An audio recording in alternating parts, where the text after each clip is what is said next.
3 minutes, 30 seconds remaining.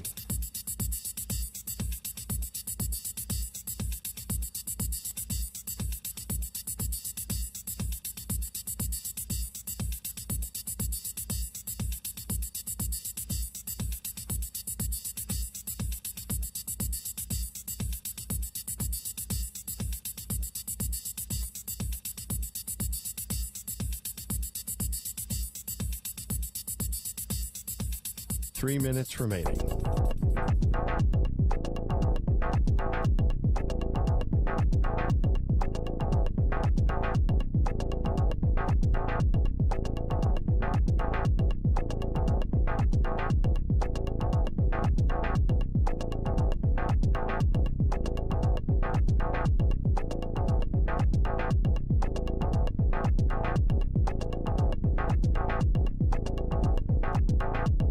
Two minutes, 30 seconds remaining.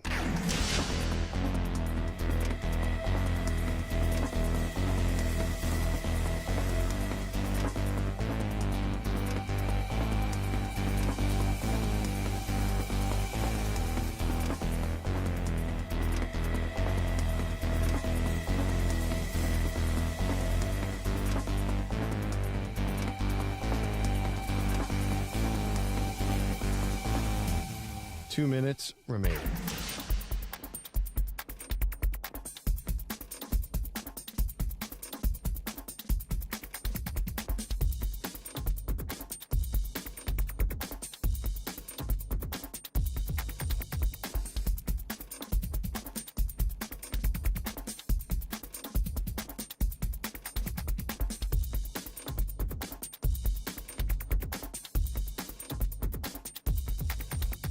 One minute, 30 seconds remaining.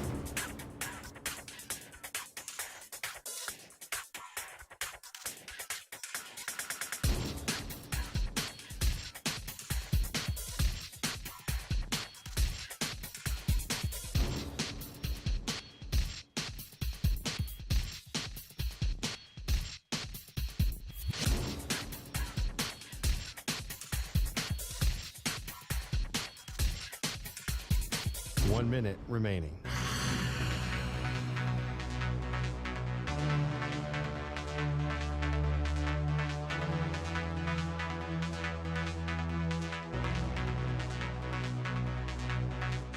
Forty-five seconds remaining.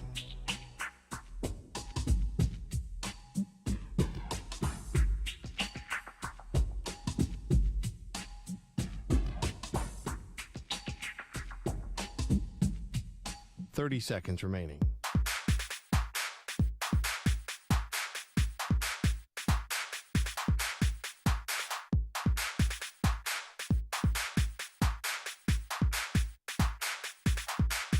Fifteen seconds.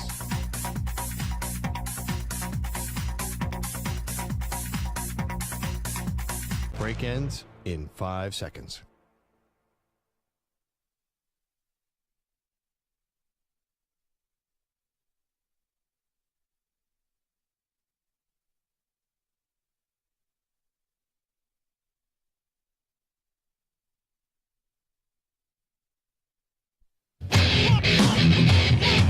He's live.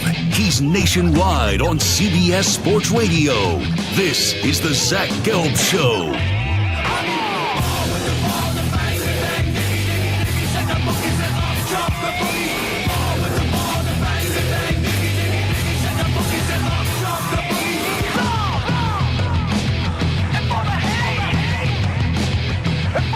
Here's your host, Zach Gelb. Live from the Play Show, yet not overly ostentatious studios of CBS Sports Radio here in beautiful New York City, sitting on top of the 10th floor of 345 Hudson Street. Welcome on in to a Football Friday edition of the Zach Gelb Show across all of our great local CBS Sports Radio affiliates, Sirius XM, channel 158, the free Odyssey app, and, of course, streaming on YouTube. 855-212-4CBS is number to jump on in, 855-212-4227. You could always get at me on Instagram, where I'm straight flexing, or via the good old cesspool of Twitter, at Zach Gelb. That's ZACHGELB. We're rocking and rolling all the way up until 6 p.m. Eastern, 3 p.m. Pacific. We We will be joined by Herm Edwards coming up 40 minutes from now, and then we'll toss around the college football, and we'll speak a little college football with Cole Cubelic, SEC Network analyst, former offensive lineman, at 4:20 p.m. Eastern, 1:20 p.m. Pacific. Got Moist Mike riding shotgun with me, and also Stuart Kovacs hanging along as well. But we got to start the show with that dreadful football game from last night. It kind of lived up to the hype where you knew it would be sloppy. You knew it would be ugly. You knew there was not a great incentive to tune in. And then also it was going to be low scoring. And Eddie Pinheiro can't connect on that 59-yard field goal at the end. And the Bears walk out with the victory on their home field, 16-13. I had no problem, I think I'm in the minority of this, of Frank Reich attempting that 59-yard field goal. The problem I had, though, was after you get the first down following the fourth down conversion, on first, second, and third down, when you had incomplete pass, incomplete pass, incomplete pass, why didn't you run the ball one time? You had plenty of time left. And I don't think it's realistic, not that coaches should think this way, but I don't think it's realistic to believe that you were getting the ball in the end zone there with how lethargic your offense has been, not only in last night, but throughout the first 9 games of the season for the Carolina Panthers. So run the ball a little bit, waste some clock, and get yourself into better field goal range. But it was clear from the jump last night, and I don't get the approach of the Carolina Panthers, but it's pretty damn clear that they don't run the ball a lot. They only had 16 rushing attempts in the game last night, and 3 of them came from the quarterback in Bryce Young. So there's 2 sides from this. It's the future of the Panthers, and it's the future of the Bears. The Bears actually have somewhat of a future. I'll get to their plan in just a second. But the Carolina Panthers plan is really a plan of incompetence, and they are traveling down a road where they're going to eventually meet a dead end, and then they're going to have to turn around and restart this organization once again. And I don't trust David Tepper. I've made that clear. David Tepper is the owner that owns the restaurant, never cooked the chicken parm, veal parm, spaghetti, and meatballs in his life, but then goes into the kitchen and says, I'm the owner of the restaurant, chef of 20 years, your assistant chef, everyone that's a part of the kitchen that has been a part of making fabulous food or good food for years, you move over, I'm going to cook the chicken parm. And he has no experience, and David Tepper continues to burn the meal. And it goes back to the draft process, and this is coming from someone that I'll raise my hand and admit that I got it wrong. I thought C.J. Stroud should have been the second pick in the draft, and Bryce Young should have been the first pick in the draft. But just because the talk show host Zach Gelb says that doesn't mean anything. David Tepper is running the organization, and it is so clear, whether they want to admit it or deny it, that the regime of McCown, the quarterback coach, and then Frank Reich, the head coach, they preferred C.J. Stroud. And through the first 9-10 weeks of the season, David Tepper usurping McCown and also Reich is leading the Panthers down the wrong road, because it's clear not that Frank Reich doesn't like Bryce Young, but Frank Reich preferred C.J. Stroud. And so far in their young career, it does look like Frank Reich's initial feeling was actually right. So with all that being said, I just don't know where the Panthers go. Like, it's easy for me to get on the radio today and say they need to beef up the offensive line. No crap. But it is alarming that heading into this season, when I evaluated that offense, that was the one thing I actually liked on the team, was the offensive line. And this offensive line has done a complete 180, and it is now a bad offensive line. So you first have to start with beefing up the offensive line. But then you need to go get a number 1 wide receiver. And you look at it, 3 quarterbacks, and I don't want to say there were questions about Bryce Young coming out of the draft, but 3 quarterbacks that there were questions about in the last 3-4 years of football. Josh Allen in Buffalo, Jalen Hurts in Philadelphia, and then also Tua Tagovailoa because of the injuries with the Miami Dolphins. When did we see those guys show that they could play at a really high level? For the Bills, when they got Stephon Diggs. For Jalen Hurts, when they got not only A.J. Brown, but Devontae Smith. And for Tua Tagovailoa, when he got Tyreek Hill and Jalen Waddle. So you need to put your quarterback in a better position to succeed, and that has to happen this offseason. Because if you do not go out there and beef up this offensive line, and then also target Mike Evans, who's a free agent, good luck trying to get him to come to Carolina, or maybe you give up the 2025 first-round draft pick because you don't have the draft pick first round in 2024 for Devontae Adams. If you don't be bold, if you don't be aggressive, we're going to be sitting here at the end of 2024 where it's going to be a reset for the Carolina Panthers, where I'm not saying they're going to get rid of Bryce Young. You know, I do think Bryce Young is getting too much criticism through the first half of the season because they've put him in a crappy position. Find me a quarterback that's going to come in right now with an offense that isn't tailored to Bryce Young and isn't tailored to the quarterback, a horrible offensive line, and no weapons that intimidate you. Like, don't get me wrong. Adam Thielen has had a very nice career. But Adam Thielen, even though he's having a solid season in the year of 2023, isn't going to spark any intimidation or fear into an opposing defense. Who are the players on this Panthers defense that spark fear? You know, to an opposing defense on their offense? None of them. Not a single one. So they have to quickly revamp this team this offseason, and I think you're asking them to do so much that I don't believe at the end of 2024 there's going to be a big enough improvement where the impatient David Tepper is going to say, yeah, I'm seeing progress. I need to give Frank Reich a third season. So barring them going out and getting a legit number one wide receiver and really vastly improving this offensive line, what are we looking at here? Maybe a 4 or 5 win Carolina Panthers team at most? At most next year. And I do believe David Tepper is going to sit back and after 2 years, he's going to say, I need to go hire a new coach. So then you're going to have Bryce Young going on year 3 with his second head coach and then also a completely entire new offensive staff.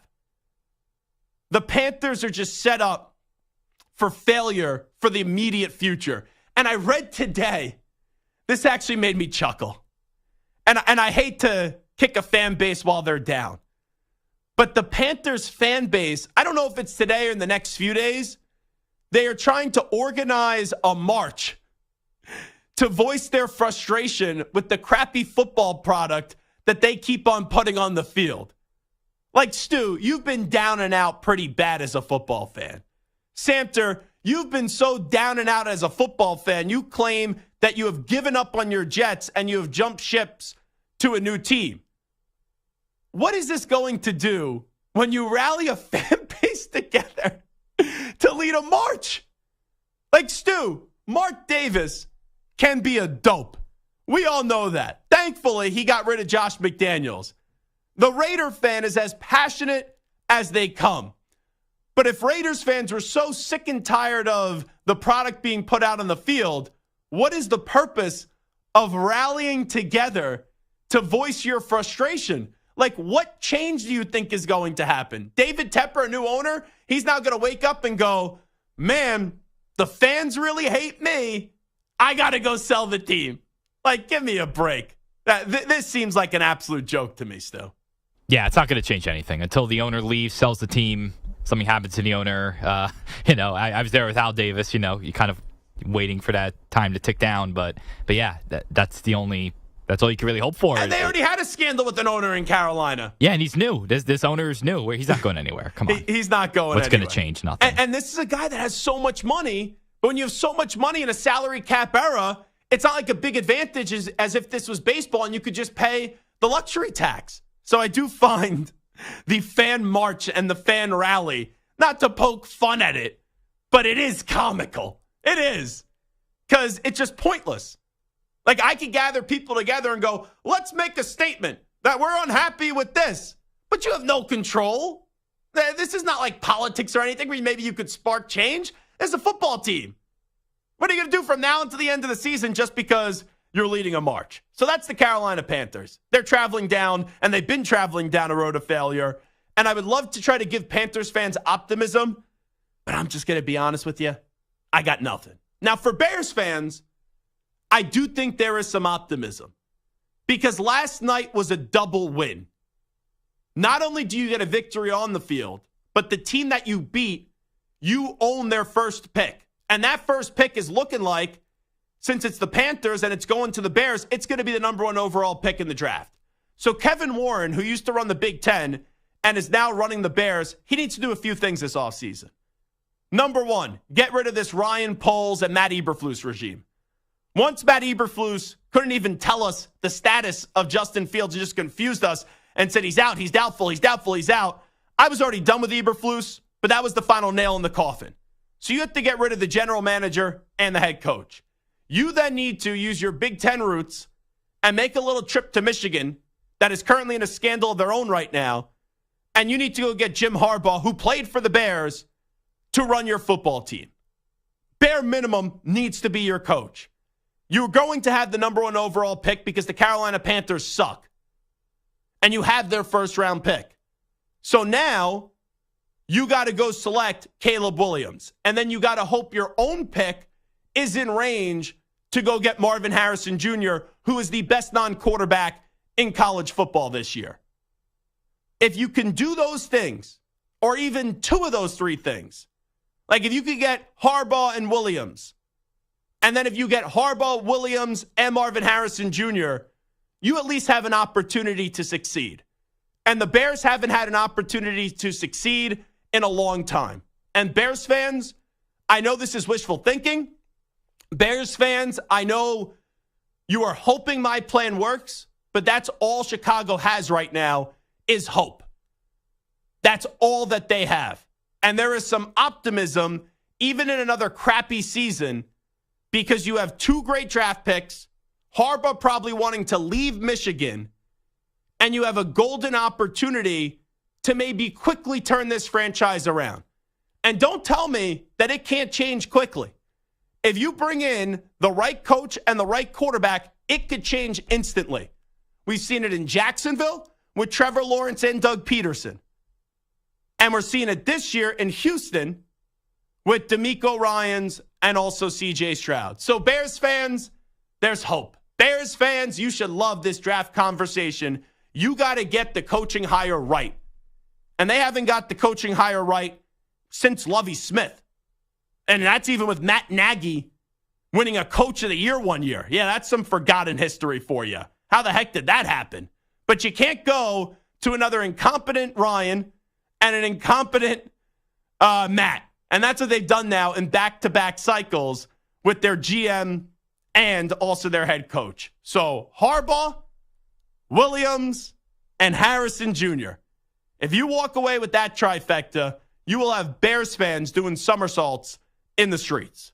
Zach Gelb Show, CBS Sports Radio, 855-212-4CBS, 855-212-4227.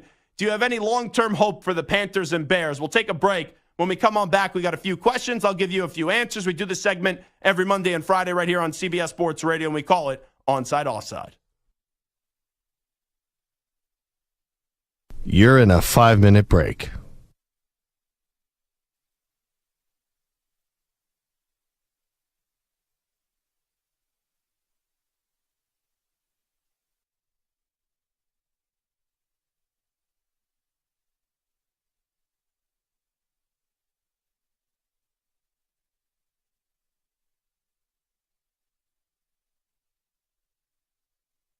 Four minutes, 30 seconds remaining.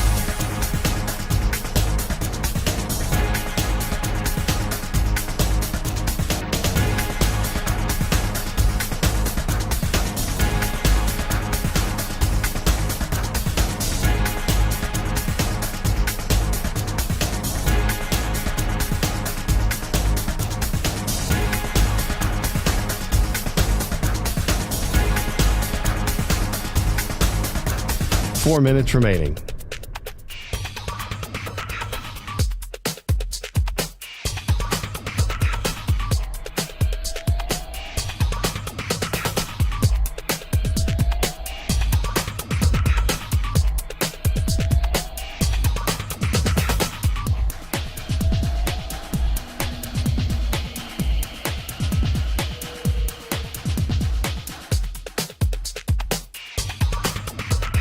Three minutes, 30 seconds remaining.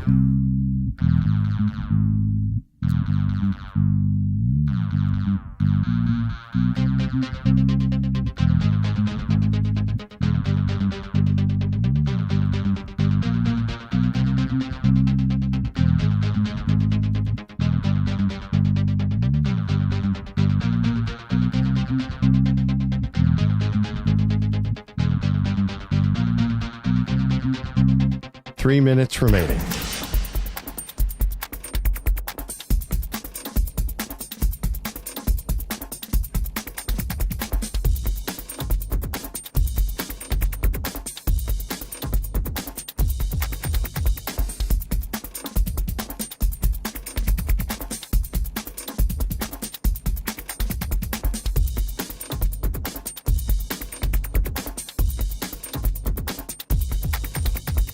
Two minutes, 30 seconds remaining.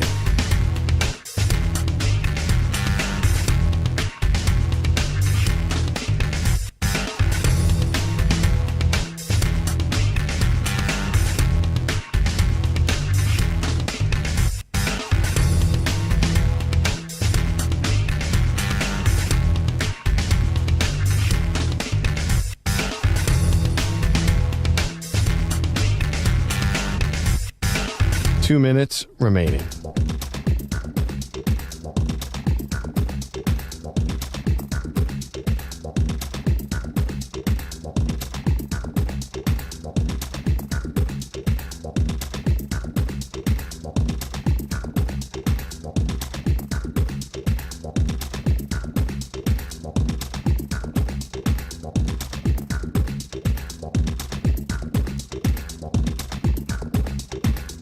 One minute, 30 seconds remaining.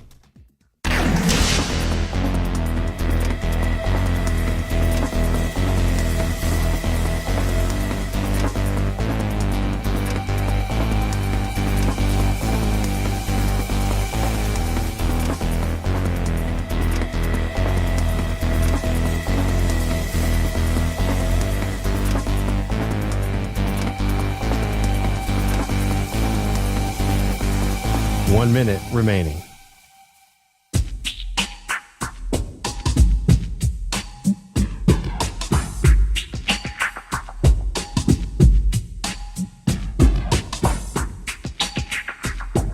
.45 seconds remaining.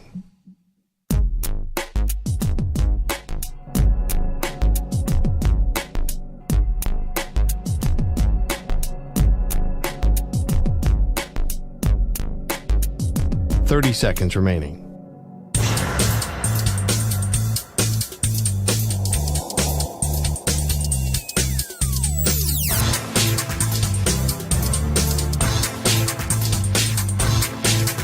.15 seconds.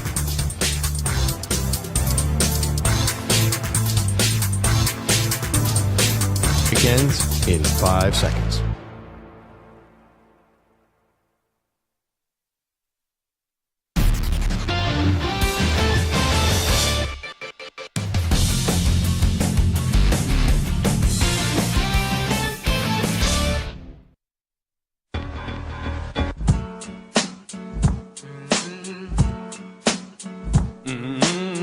You're listening to the Zach Gelb Show. Now, with Georgia doing this 2 years in a row and Alabama missing the college football playoff outright this year, until someone takes down Georgia in the college football playoff with the machine that Kirby Smart has built in Athens, Georgia, I think you'd be foolish to pick against Georgia. Here's Zach Gelb. All right, it is Zach Gelb Show on CBS Sports Radio. And right now, you can stream the NFL on Westwood One for free, sponsored by AutoZone. All season long, you can listen to every Westwood One broadcast of the NFL Live on the NFL app by asking Alexa to open Westwood One Sports or on the Odyssey app. Get in the zone, AutoZone. AutoZone's free battery testing and charging is available for free at your local AutoZone. Get in the zone, AutoZone. Restrictions apply. Let's get to Onside, Offside. Zach's taking on the most polarizing issues in sports. Which side of the line of scrimmage will he end up on? Offside. Defense number 69. It's Onsides, Offsides with Zach Gelb on CBS Sports Radio. All righty, Moist Mike, what do we got cooking? Well, we're going to start with your favorite team and your ball coach, Mr. Bill Belichick. Yeah. The watch continues. Bill's on the prowl, by the way. I saw that video yesterday. I don't know if it was from yesterday, but it got published yesterday, where it looked like Belichick was doing a little walk of shame. The fact that he's walking around with no shirt on, I'm curious. Did he go into the house without a shirt?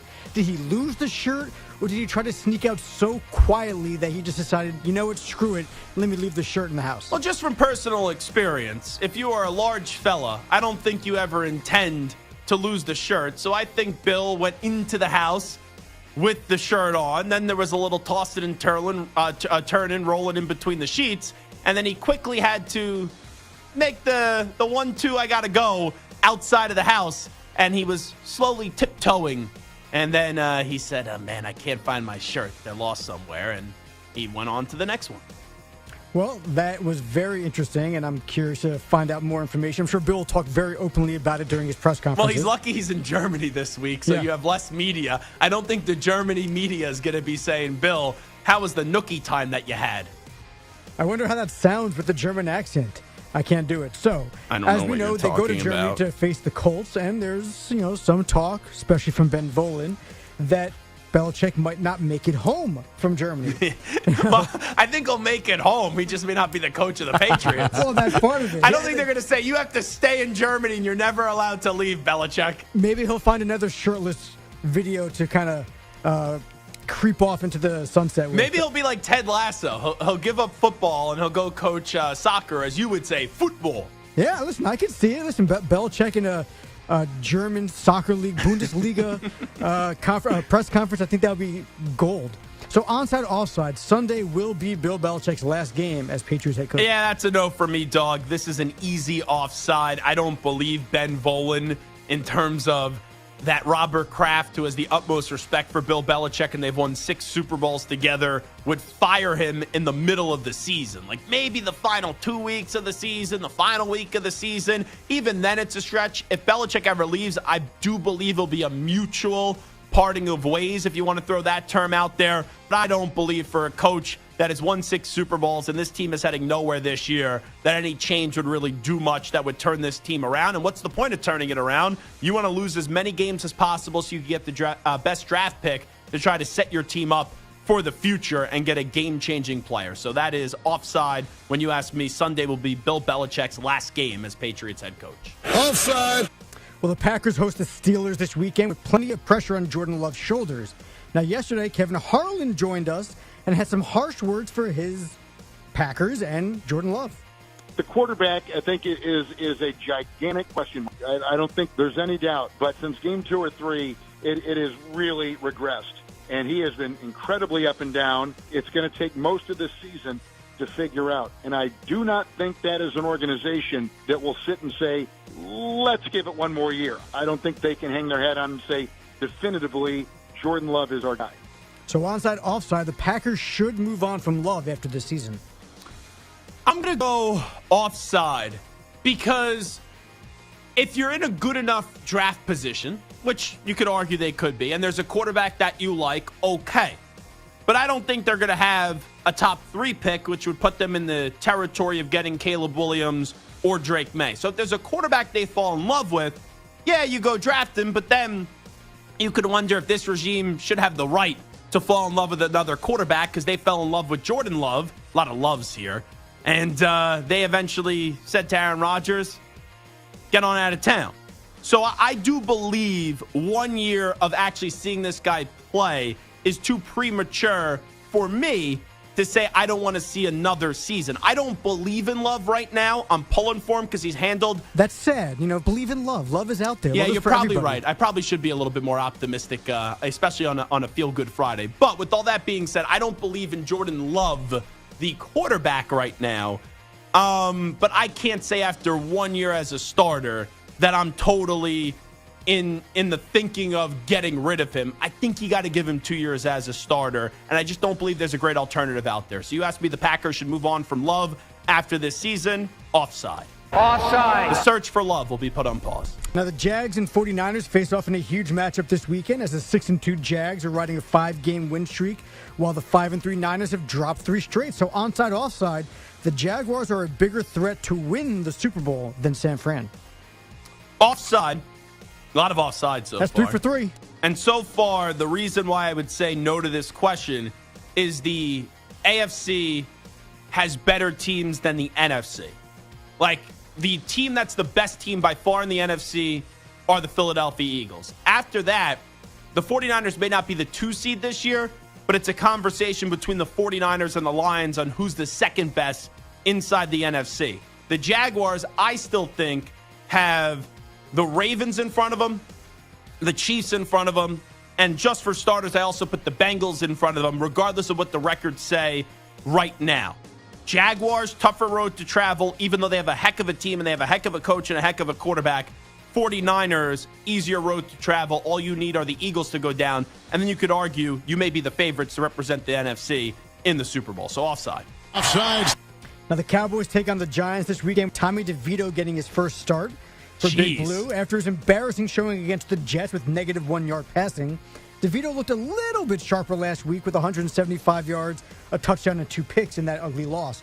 Now, onside, offside, this is a must-win game for Dallas. So there's 3 different terms here.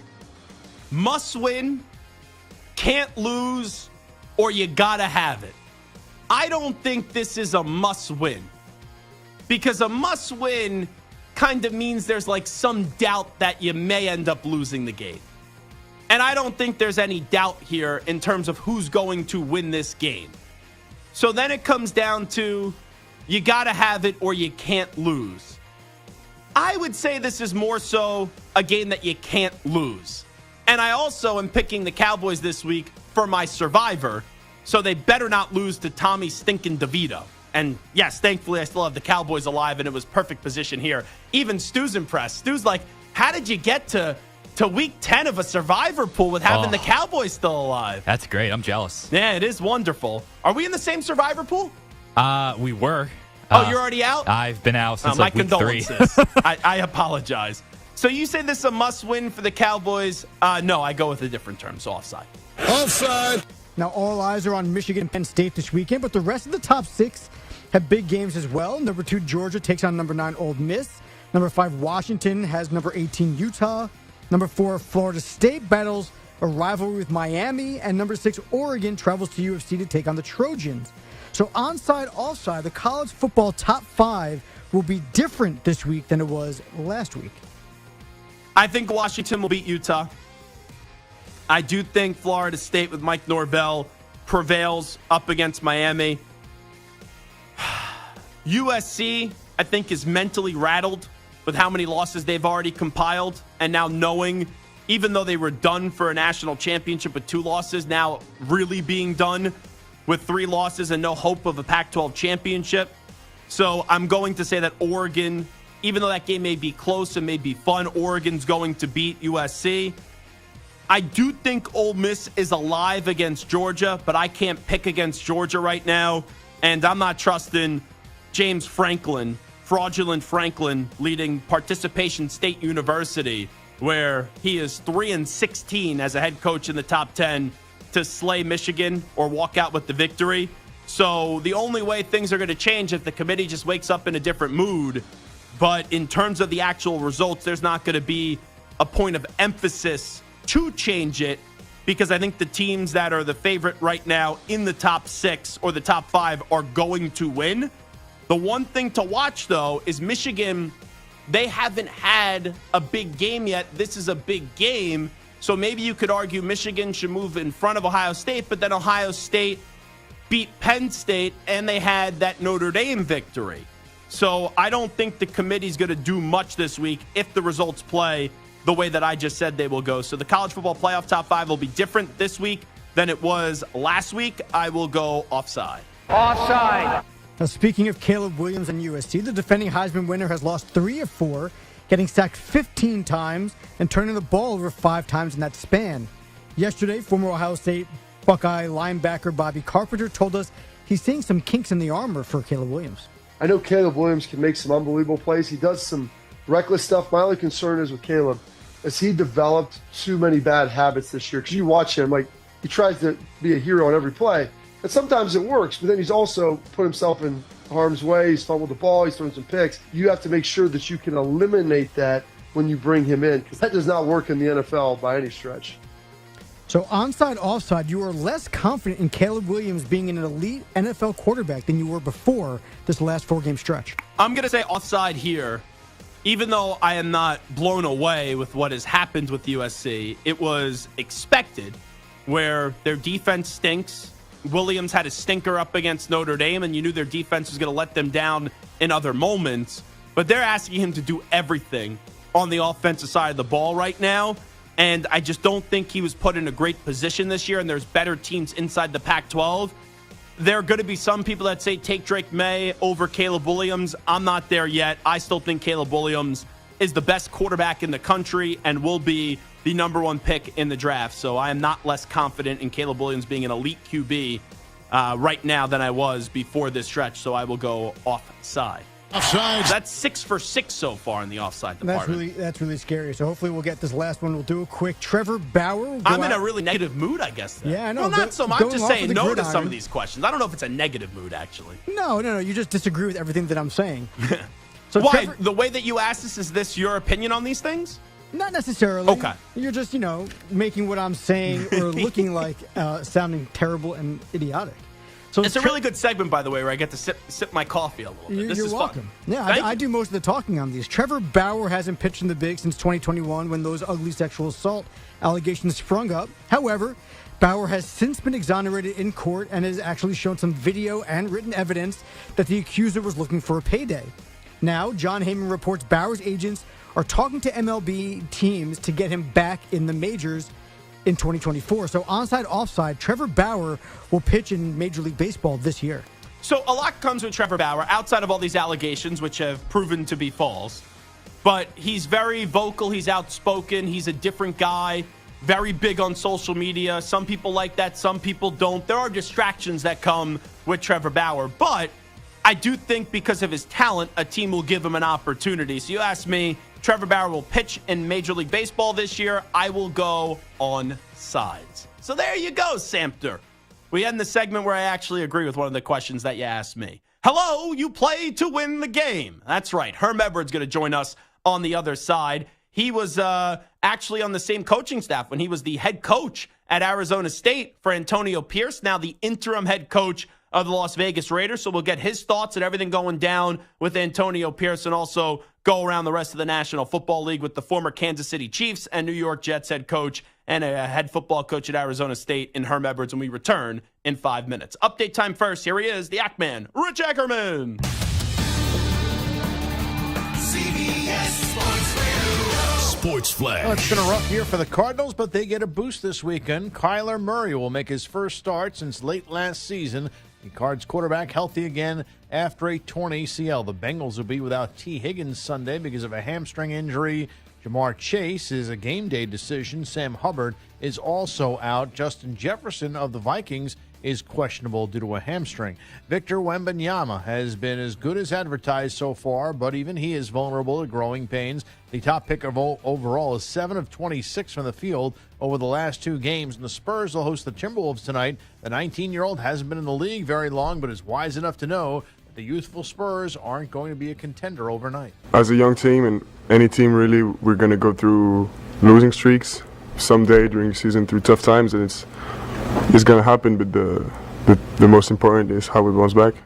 The Timberwolves are off to a nice start. They've won 4 straight, while the Sixers are riding a 6-game winning streak and look to extend it tonight in Detroit. The Blazers have reportedly lost Robert Williams III for the season. He'll need knee surgery. I'm Rich Ackerman. CBS Sports Radio is everywhere, Perloff, at home, in your car, and, of course, on your phone and tablet. Maggie, you can find us on your local affiliate, Sirius XM Channel 158, or the free Odyssey app.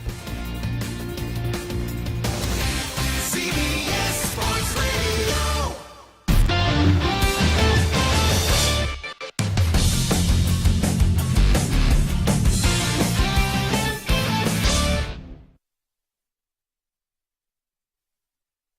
You're in a 5-minute break.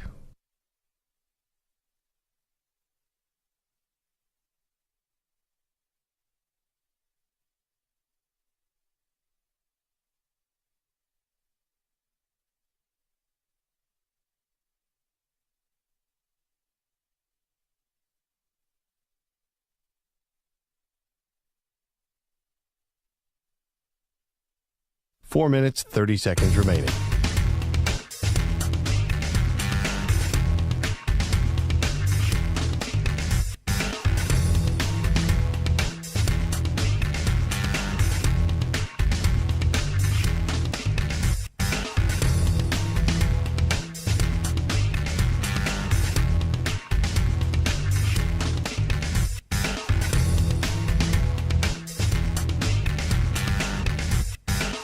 Four minutes remaining.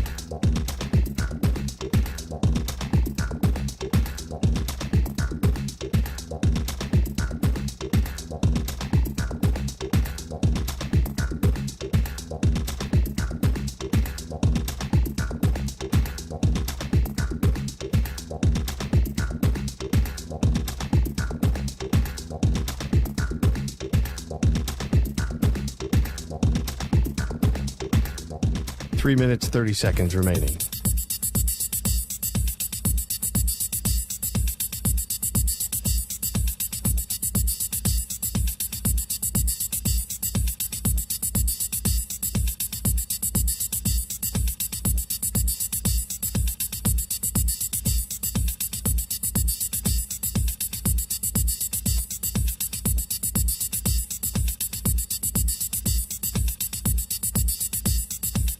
Three minutes remaining.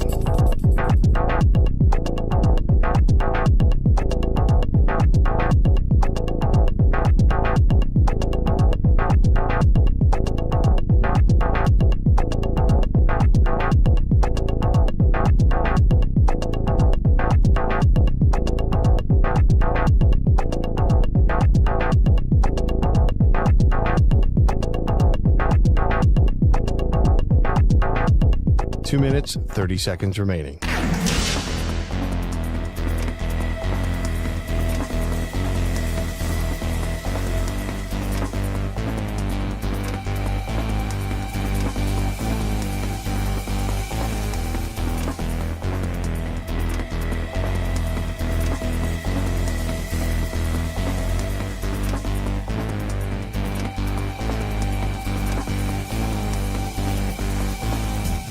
Two minutes remaining.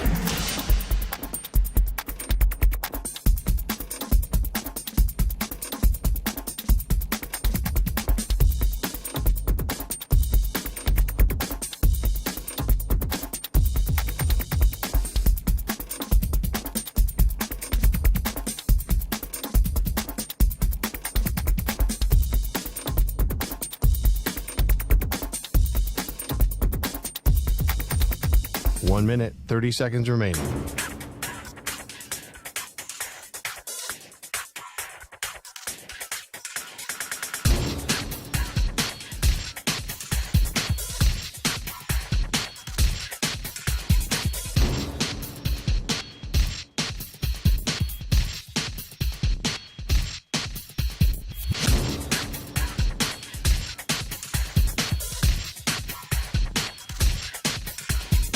One minute remaining.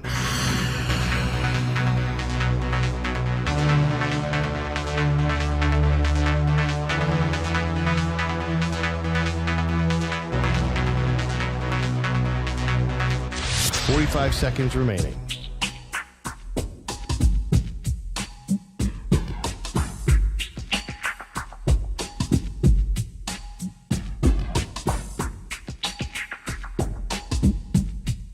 .30 seconds remaining.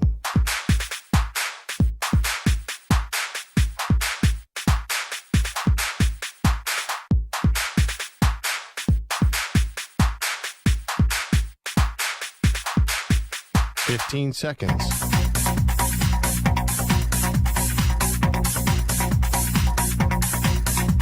Break ends in 5 seconds.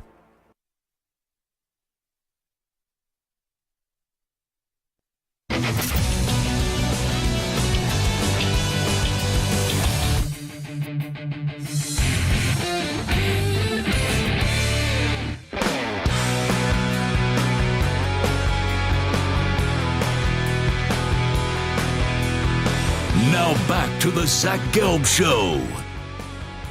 It's time to Ask the Pros, where you, the listener, gets to ask us a question, brought to you by O'Reilly Auto Parts. Simply tweet your question at CBS Sports Radio or at Zach Gelb using the hashtag Ask the Pros. Be listening later in the show when we might answer your question. Think O'Reilly Auto Parts for all your car care needs. Get guaranteed low prices and excellent customer service from the professional parts people at O'Reilly Auto Parts. We are waiting to be joined by former NFL and college coach Herm Edwards. We will hopefully connect with the head coach in just a second. We got some Michigan news right around the corner as well. We'll get to that in just a bit, but let's welcome in Herm Edwards right now, who's kind enough to join us on CBS Sports Radio. Coach, I know it's been a while. Appreciate the time as always. How you been? I'm good. Trying to study all these games this weekend, obviously. Every time you think you figured that team out, they play, and then you go, who are those guys? Somebody else is wearing their uniforms? I don't know. Can't figure it out. Yeah, and we saw that last week with the Raiders. They get rid of Josh McDaniels, and Antonio Pierce injected some life in that team. You were with Antonio when you were coaching at Arizona State, and he was on your staff. Just what do you think he brings to a football team now in the NFL? Well, obviously, you can see his energy. He has a wealth of knowledge. Good, playing in the league, obviously. Former player, played on the Super Bowl team, played for Coach Coughlin. I know we learned a lot from him. I think, right away, when you make a change like that and you hire AP, the thing you realize is that the players can connect with him because he's a former player. Now, that doesn't mean every former player is a good coach or you have to be a player to be a coach, but I just think in that situation, the transition from one personality to another made a difference last week. Now you got week 2, so now they're kind of all settled in. When you become a new head coach and you've been on that staff, it's not like you can implement a lot of things because you can't change the offense, you can't change the defense, but what you can do, you can simplify some things on both sides of the ball and say this is the things that we need to get done for us to win this week. When it comes to maybe getting that interim tag removed and becoming the permanent coach, I know it's early, but just a few years ago, Rich Bisaccia takes over, did an incredible job, leads that team to the playoffs, and then he didn't get the job, and they ended up hiring Josh McDaniels. Do you think he has a legitimate chance, Antonio Pierce, to become the full-time head coach, or is it, hey, we just saw something similar a few years ago, and they'll probably hire somebody else? Well, I don't know that. They did that after you just mentioned Bisaccia, get them to the playoffs. That's pretty good, by the way, last time I checked. To take a team to the playoffs, don't look at it lightly. Don't act like it's easy to do because it's very difficult. But I just think, he'll get weighed on what he does during the season, how competitive they are. They got, 8 games left. Obviously, if you can make a little run, that would be a good thing. But not only for the team, but for the league. When the Raiders are relevant, the league is better, to be quite honest. And I'll go back to the history of when I played. And I know I'm one of the old guys that we played. I did have a face mask. I had a helmet. I ain't that old, but in that era, in the 70s and even before I got in the league in the 60s and even into the 80s, the Raiders were relevant. And when they're relevant, the league is better. It just is. And so hopefully they can string some wins here together and get that fan base of the Raiders excited. That would be a good thing. You brought up your age, and you mentioned you're from a different era, Herm Edwards. I'm just wondering, when people run into you today on the streets, do they bring up more so, hello, you play to win the game, or do they bring up Miracle at the Meadowlands? According to who the person is, right?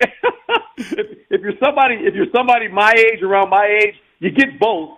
If you're the young person, you just get the other one, right? The Miracle at Meadowlands, they go, what was that? Was that even in color? Did they even have color television when he played? Right? Let me get to actually one more on the Raiders, and then I'll get to your other former team of yours in the Jets. If Mark Davis called you and said, "I'm thinking about hiring Antonio Pierce full time to be the head coach," what would you tell him? I would say do it, and hopefully, by him these next 8, he'll demonstrate the fact that he's the right guy for this team right now, and that's what you got to look at. And I think there's a reason they hired him, right? I mean, they could have hired anyone on the staff. They chose him.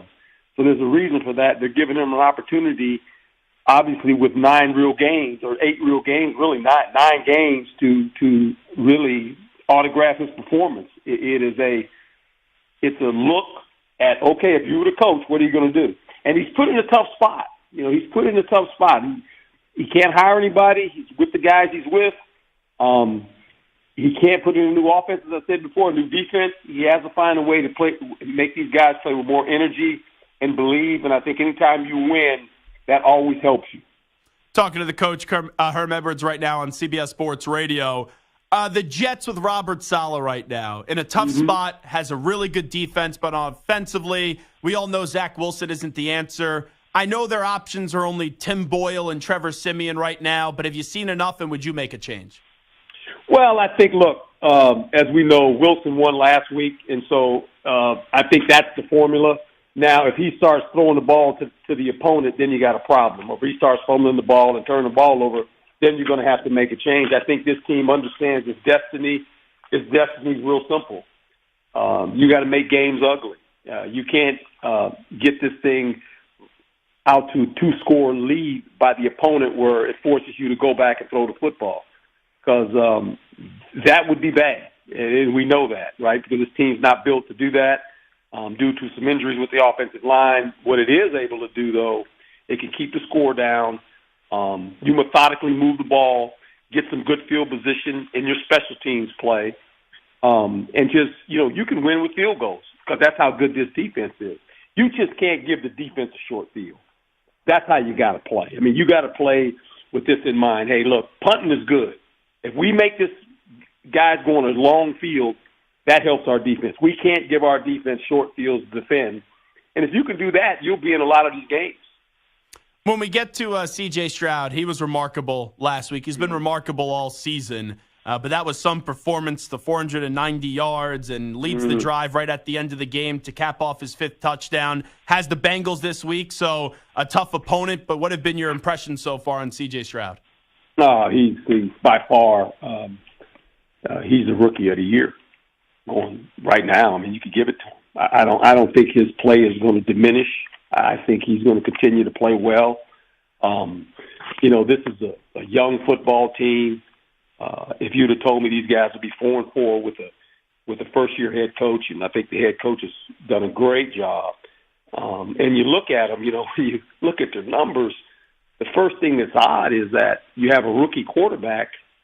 They're 27th running the ball, and they're 4th passing the ball. And it's like, that doesn't even make sense. You got a rookie quarterback. Your run game is okay, but you're leaning on this young quarterback to really get you through, and he's doing it. And you got to give that offensive team a lot of credit. They protect him pretty good. He doesn't throw the ball to the opponent, which is very difficult for young quarterbacks. I mean, you think about one of the greatest quarterbacks to ever play in our game was Peyton Manning. He threw 28 of them this first year. He threw 28. People fail to realize that, right? And I just think the way he's playing, 1 interception, 14 touchdowns, that's pretty impressive. And also, he has leadership, and you have a head coach who knows the area very well and knows the organization and was a leader and like an extra coach on the field in DeMeco Ryans. And it just shows you get the right coach, you get the right quarterback, and you have a positive mentality, things could change rather quickly in the NFL. Yeah, they can. And I think this ownership is very fortunate to have both of them, to have this quarterback in DeMeco Ryans, because this has been an ownership and a team that has kind of, been one of those you look at from afar and go, what are they doing, right? And so I think this is a plus for them. It's a plus for their fan base, and it's good for the league as well. When we get to the Browns and Ravens this weekend, I can't wait for this game. We know the defenses are incredible. A lot of pressure on Deshaun Watson to start earning that contract, and we haven't seen him on the field the last few years. What type of performance do you think we see from Deshaun Watson this weekend against Baltimore? Well, I think, the thing that he has to understand is that these are two of the better defenses in the National Football League. You're talking about the number one defense in the Browns and the number two defense in the Ravens. They can both get after the quarterback. The Ravens have, 35 sacks. Only giving up, 13 points. The Browns giving up about 17. So this is a game where I think Deshaun Watson can't get into the mode of I got to try to outcompete, obviously, Lamar Jackson. I think both quarterbacks have the ability to extend the play. Lamar is extending the play now, but he's extending the play to throw, which is kind of fun to watch. I mean, he's starting to get familiar with this offense. They're in the same division, which makes it very interesting because all of a sudden, this division that these guys play in, loaded. The AFC, can 4 teams get into the playoffs? That would be the first time in the history that a division teams in one division all get in. I'm not saying it can happen, but you know what? The likelihood of it ain't that far-fetched. But they play each other, so that'll be interesting. But this is a game that I just think turnovers will play a major factor. What you do on first down will play a big role offensively because of the fact that both these teams can rush the quarterback. They have good secondary players. They have good rushers. Myles Garrett is right now, his numbers, when you look at him, he's the front runner to be the defensive player of the year. He can wreck the game. We know Baltimore has a bunch of guys that can wreck the game, and this is the scary part, that if the Baltimore Ravens have the most wins and get home field advantage in the playoffs, who's going in there to beat them? I don't think that's going to happen. Not even Kansas City? Not in Baltimore. I don't know. Not happening. You can say it. I said it on the station. Not happening. You go into Baltimore, forget about it. We have to get you into that Kansas City locker room and then say you play to win the game. No one's giving us a chance. Come on. I love the Chiefs. I love the Chiefs. And I think Mahomes is the best quarterback on the planet. But you have to go into Baltimore to play those guys in the playoffs? No. That ain't it. You just good luck. Good luck to you. That's hard. That's a hard one now because they're rolling right now. I mean, they are flat playing really good. And the Chiefs, the Chiefs are good. I mean, we just expect so much out of them. And that's why when they kind of like, what's wrong with them? There ain't nothing wrong with them. They're like the Eagles, right? We expect so much out of the Eagles. The Eagles are sitting here 8-1, and everybody's going, what's wrong with them? I get it, but they're 8-1. I mean, it's an ugly 8-1, but they're still 8-1. Herm, always appreciate the time. Thanks so much for jumping on board with us today. You have a great weekend. My pleasure, my friend. Thank you. There he is, Coach Herm Edwards, joining us on CBS Sports Radio. We got to get to what the expected discipline is for Michigan. Breaking news. We'll react to it on the other side, and I'll tell you this right now. I'm not happy.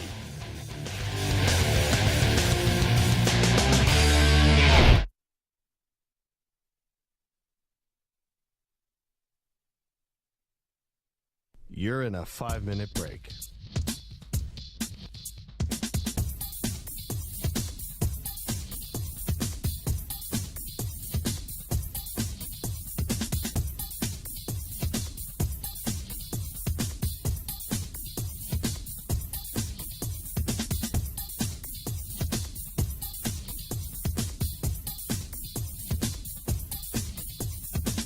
Four minutes, 30 seconds remaining.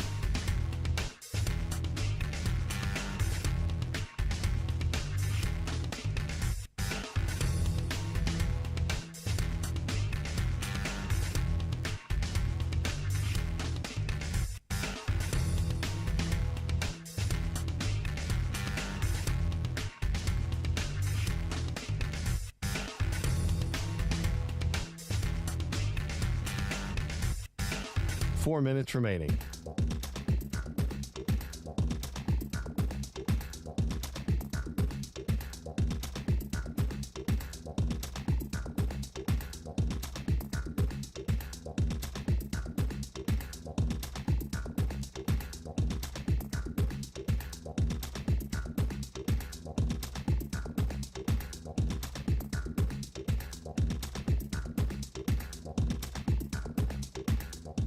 3 minutes, 30 seconds remaining.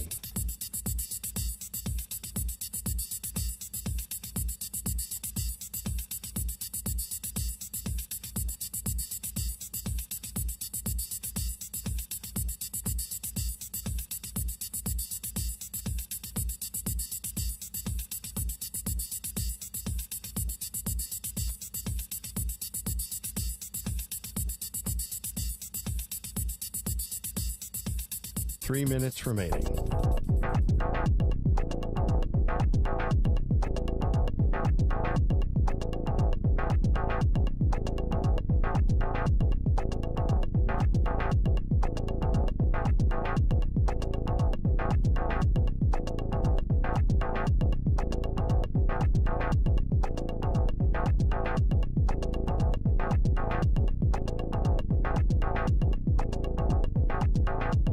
Two minutes, 30 seconds remaining.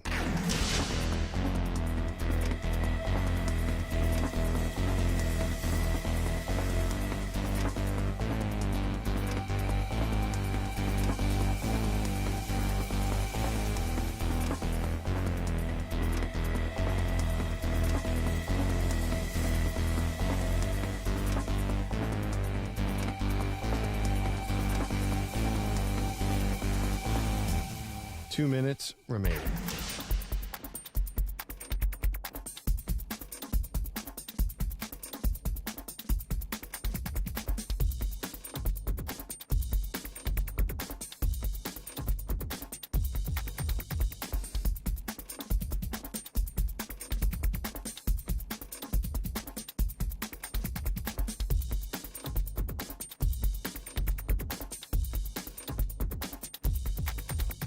One minute, 30 seconds remaining.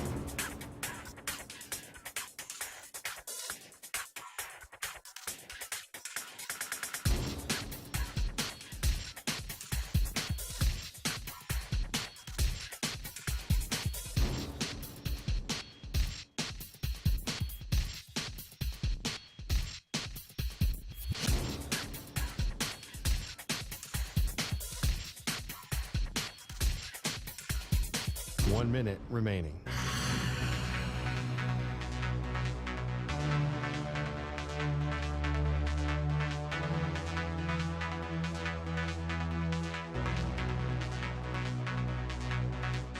Forty-five seconds remaining.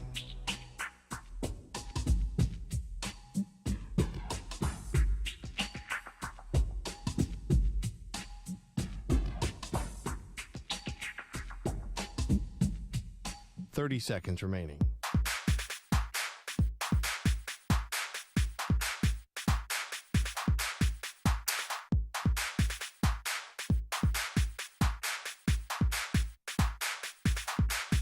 Fifteen seconds.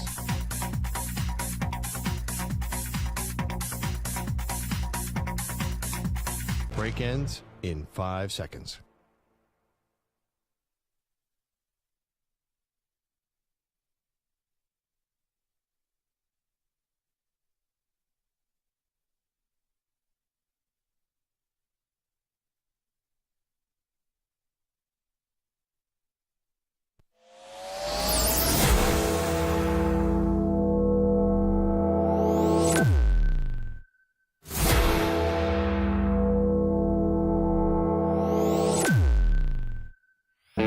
He's live. He's nationwide on CBS Sports Radio.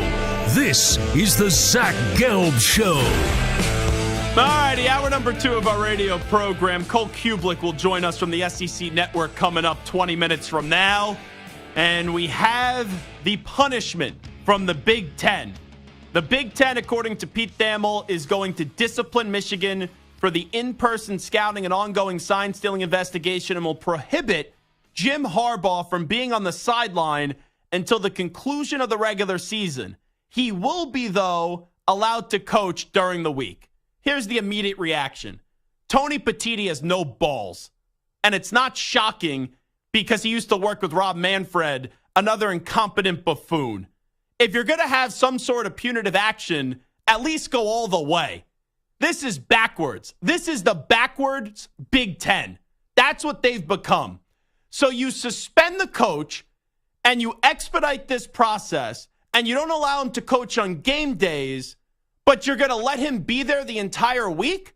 This is a weak punishment. And this is coming from someone that doesn't even think the Big Ten should do anything right now. But it's gutless by Tony Petitti. And he has zero leadership. He bowed down to the rest of the Big Ten schools when he should have done the right thing, and that was absolutely do nothing. And you wait till Friday? You wait until the coach gets on the plane and they're already flying to Happy Valley to throw this suspension down? And I really do believe this. And this shows you that Tony Petitti is a schmuck. That he woke up today, he said, here's our punishment. And then he realized, the courts are closed today because Veterans Day is being observed today by the courts. And you're not even going to have an opportunity for Harbaugh to be granted an injunction? This is absolutely ridiculous. This makes no sense. I would actually have respected Tony Petitti more if he said, all righty, Jim Harbaugh, you're suspended for the rest of the regular season. But for him to then be there during the week and then not be allowed to be there on game day and to wait less than 24 hours until the game against Penn State tomorrow, it's ridiculous. And here's my wish. I absolutely hope Michigan crushes Penn State this weekend. I hope they crush Participation State University with their fraudulent coach in James Franklin, who's 3-16 up against top 10 teams.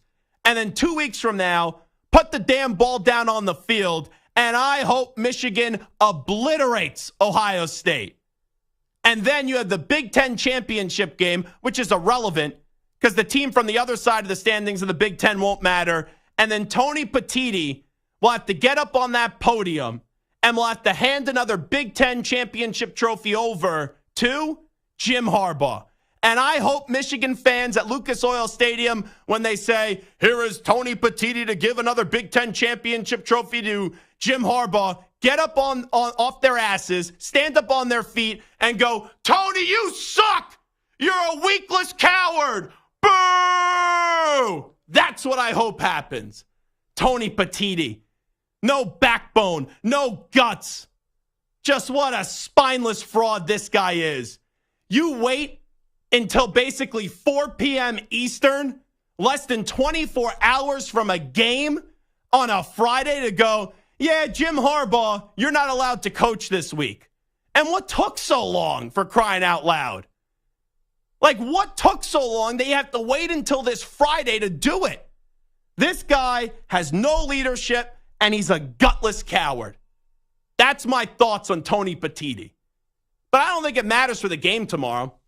And actually, from a betting perspective, I bet you this is going to knock the spread down a few points, and it was already surprisingly low, where Penn State was only a 4.5-point underdog. It's already moved to now 4 points, and I bet you it's going to go to like 3.5 by kickoff, because there's going to be an immediate panic. Oh, Harbaugh's not allowed to coach this game. Oh, Harbaugh's not going to be on the sidelines. Maybe Penn State has a chance. You know what?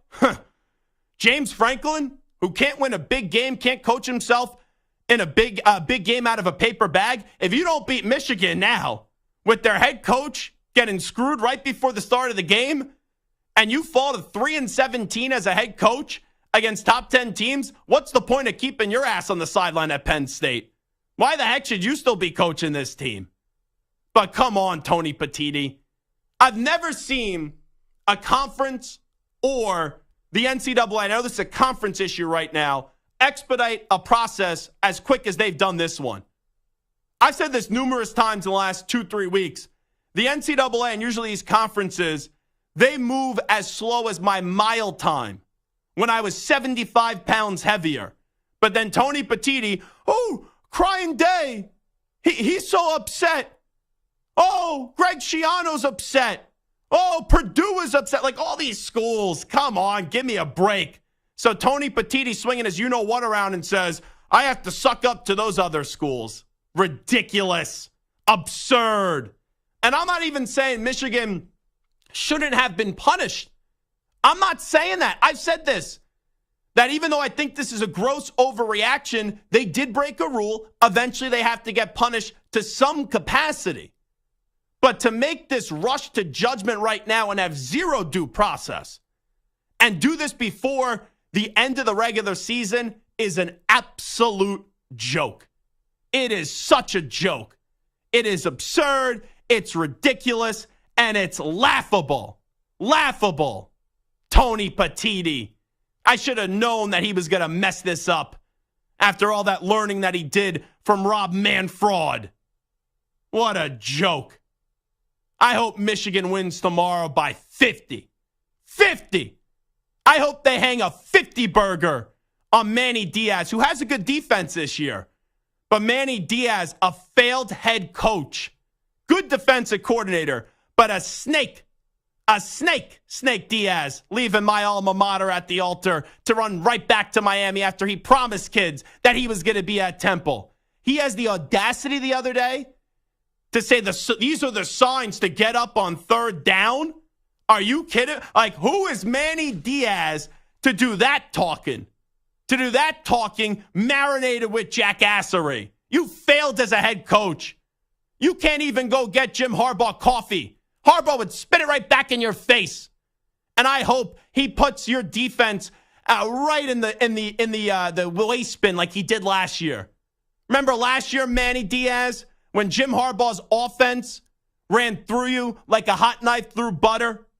This is ridiculous. We're going to rush to judgment here. We're going to expedite a punishment.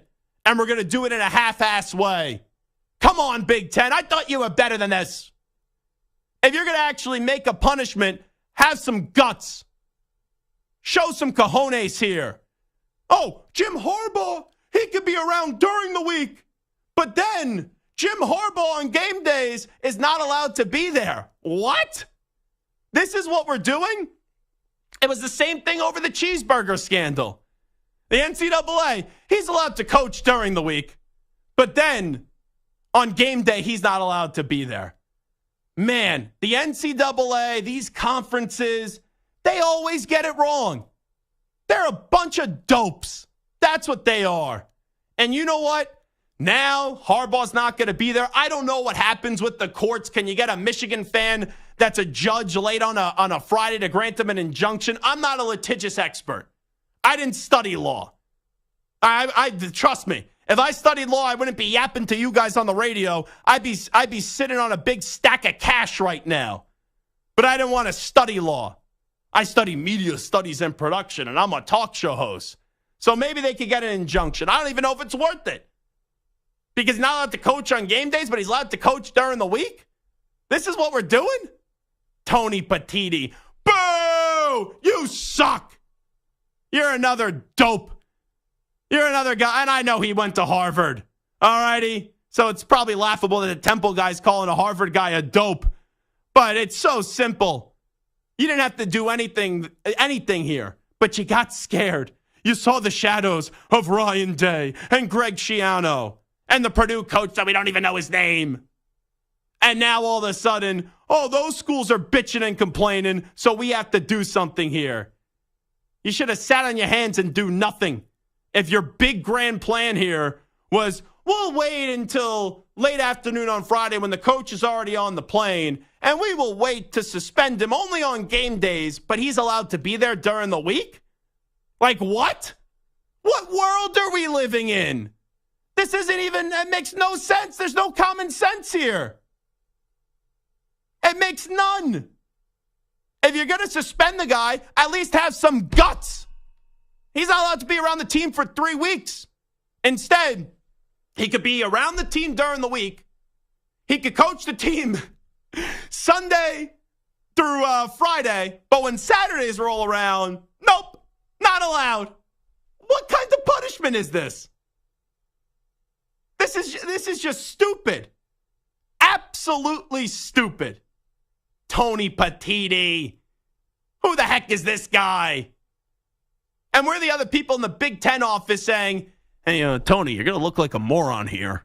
Hey, Tony, maybe we should think about this a little bit longer. And you had everyone on ESPN today covering this as if this is like a big news story on CNN or Fox News. This is a really big-time world issue by some of the coverage of how serious the reporters are. And it's just absolutely ridiculous. And they waited all throughout the day. They dragged this along throughout the entire day. And then you drop this right before 4 p.m. Eastern. Yeah, the coach isn't allowed to be on the sidelines for game day. He's not allowed to be around the team on game day, but he's allowed to coach the team during the week. This is just backwards. It's the backwards Big Ten. It doesn't make any sense. And I've said from the start, they deserve some punishment, but you don't have to throw the book at them because ultimately I don't think this is that big of a deal. I don't.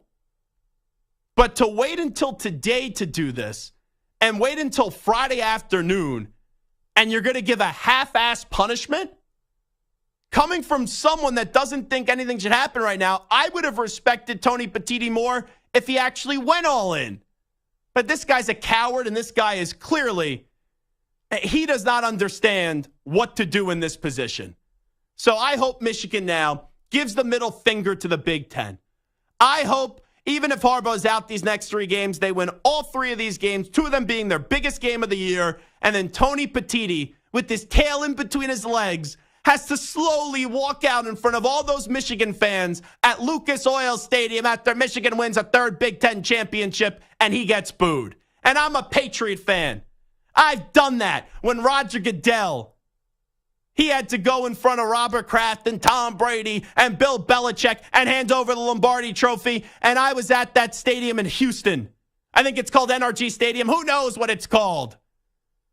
And I was there booing Roger Goodell. And then they handed the trophy over to Robert Kraft, and it was like, yeah, you went from boo, Roger, you suck, to then, here we go, they won a championship. And I hope Michigan doesn't stop in just the Big Ten championship. Now, they got to show they could win a college football playoff game, something they haven't been able to do the last 2 years. But I hope they win 2 college football playoff games and hoist the national championship trophy, just to kind of show how much of a mockery this is and drag the Big Ten through this process. I want to hear from Jim Harbaugh today. I want to hear from Michigan today. And I want them to fight back and throw a punch at Tony Petitti. And I hope that they drag Penn State up and down the field this weekend. And after the game, they don't sugarcoat anything. Stop with the sugarcoating and go after this fraudulent, this dopey, this idiotic, this schmuck of a commissioner in Tony Petitti. What a joke this is. Oh, the coach could be around the team the entirety of the week, but then on game day, banned from the sideline. What a dopey punishment this is. All righty, it is the Zach Gelb Show on CBS Sports Radio. We'll take a break. We'll come on back. Cole Cubelic will join us next. You're in a 5-minute break.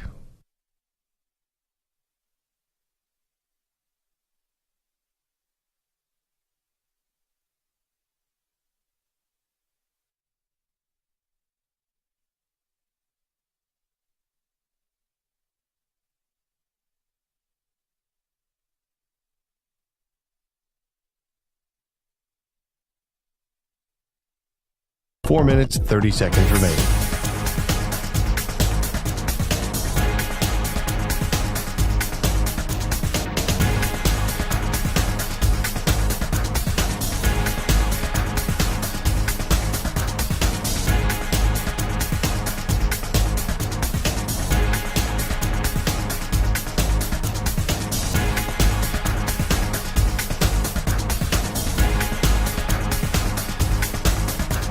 Four minutes remaining.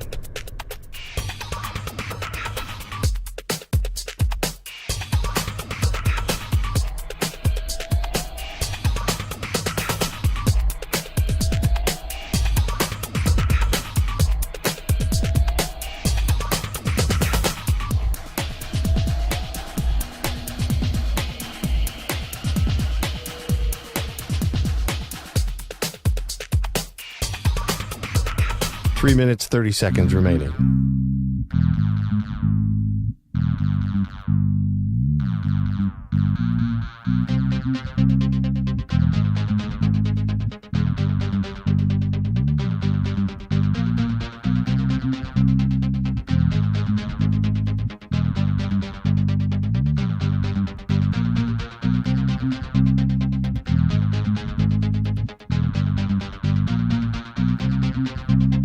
3 minutes remaining.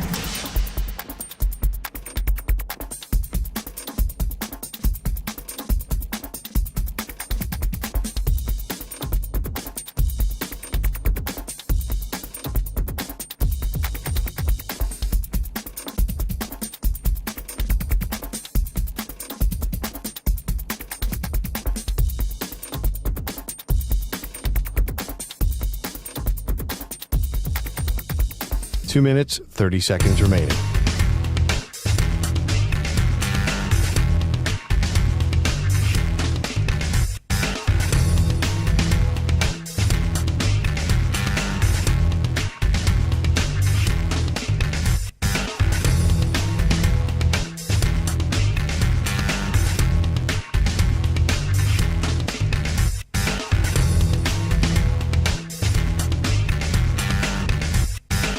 Two minutes remaining.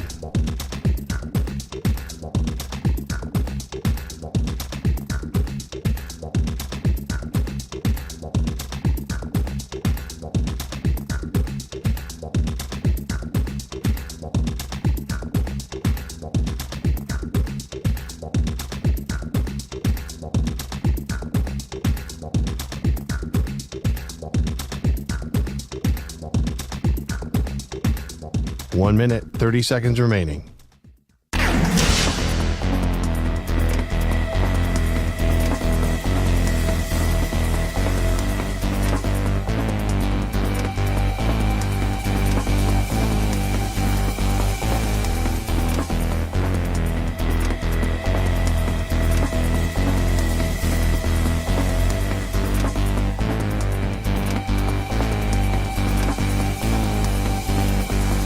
One minute remaining.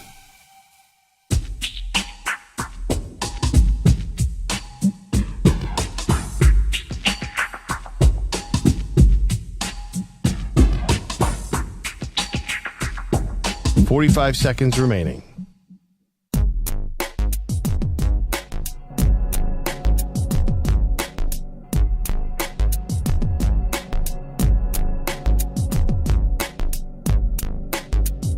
.30 seconds remaining.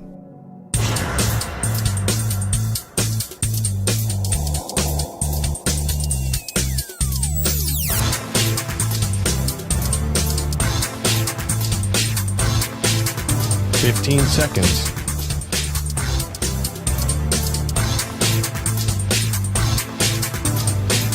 Break ends in 5 seconds.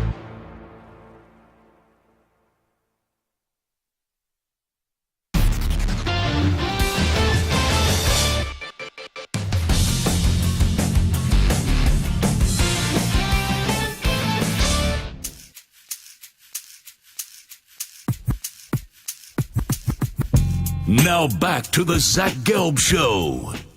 Let's take a look at who's got home field advantages this weekend in our NCAA football preview, sponsored by Fairfield by Marriott. Fairfield by Marriott is the official hotel partner of the NCAA. With over 1,000 locations around the country, you'll always have the home field advantage. Visit fairfield.marriott.com to book your stay. Number 10, Penn State hosts Michigan tomorrow in Happy Valley. The Nittany Lions have won 7 straight home games, with their last loss there coming to Ohio State last season. It's also important to note that James Franklin is 3-16 in his career up against top 10 teams, and we know Michigan is in the top 10. But the biggest story right now is the backwards Big Ten finally has come down with the punishment on Jim Harbaugh, and he's allowed to be there all throughout the week, but then on game days until the conclusion of the regular season, he's suspended for the final 3 games of the season. Let's go out to one of the best in the business, Cole Cubelic, who does a sensational job as an analyst for ESPN and the SEC Network. You could also listen to him mornings on Jocks FM, a legendary station for the Mac and Cube show. Cole Cubelic, always appreciate the time. How are you? I'm doing great, Zach. Thanks for having me, man. So let me start you off with the Michigan punishment. This is just jackassery to me. He's not allowed to be around the team he's allowed to be there during the week, but then on game days, he's suspended. I just don't get the punishment here. Yeah, and I guess part of it is going to be that the Big Ten is going to say that they don't have proof that Jim Harbaugh knowingly allowed this to take place inside of the program, and also that it is a university issue, not so much a football team or Jim Harbaugh issue. That's the conclusion that I come to with this. I just wonder how much the other Big Ten schools were pressuring Tony Petitti to make something happen now instead of waiting it out and being able to make this happen the way that you probably could have or should have down the road. Now, what does that get in the way of as far as the division, the Big Ten championship game, the college football playoff? I have no idea, but you would feel like this is one that you wanted to get right, not just satisfy people on the front end. And I feel like that's a little bit of that taking place right now with the Big Ten. Now, Michigan has gone through something similar earlier this year where Harbaugh was suspended for the first 3 games. He was allowed to be around the team during the week. And then on game days, he was not allowed to be present. Does that help them here? Now, like, they were going up against cupcake teams earlier in the season. Now you're going up against Penn State and Ohio State, 2 of the final 3 games of the year.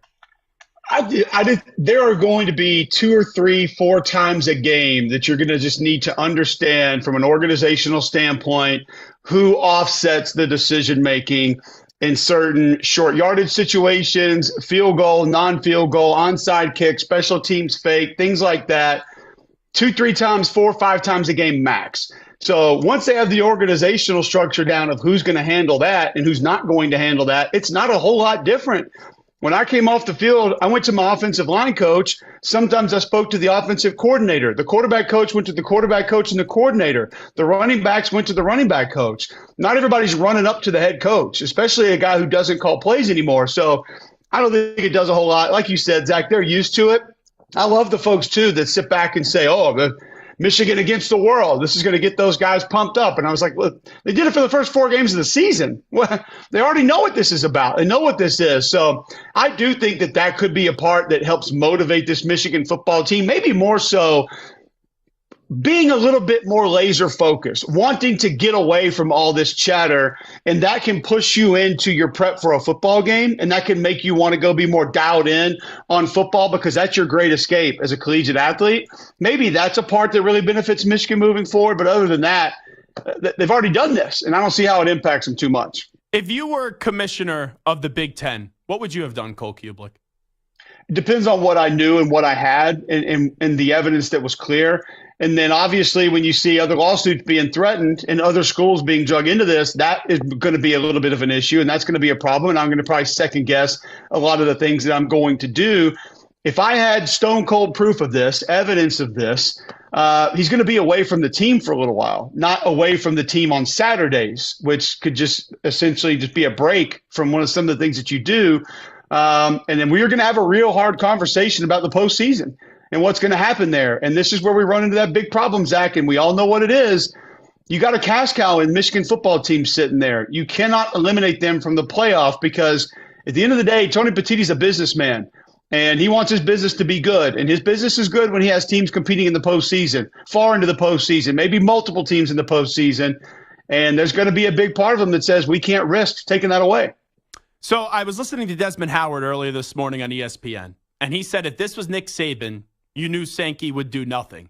Do you think Tony Petitti didn't do Michigan right here with what Desmond said in regards to how he thinks he would have handled this if this was in the SEC?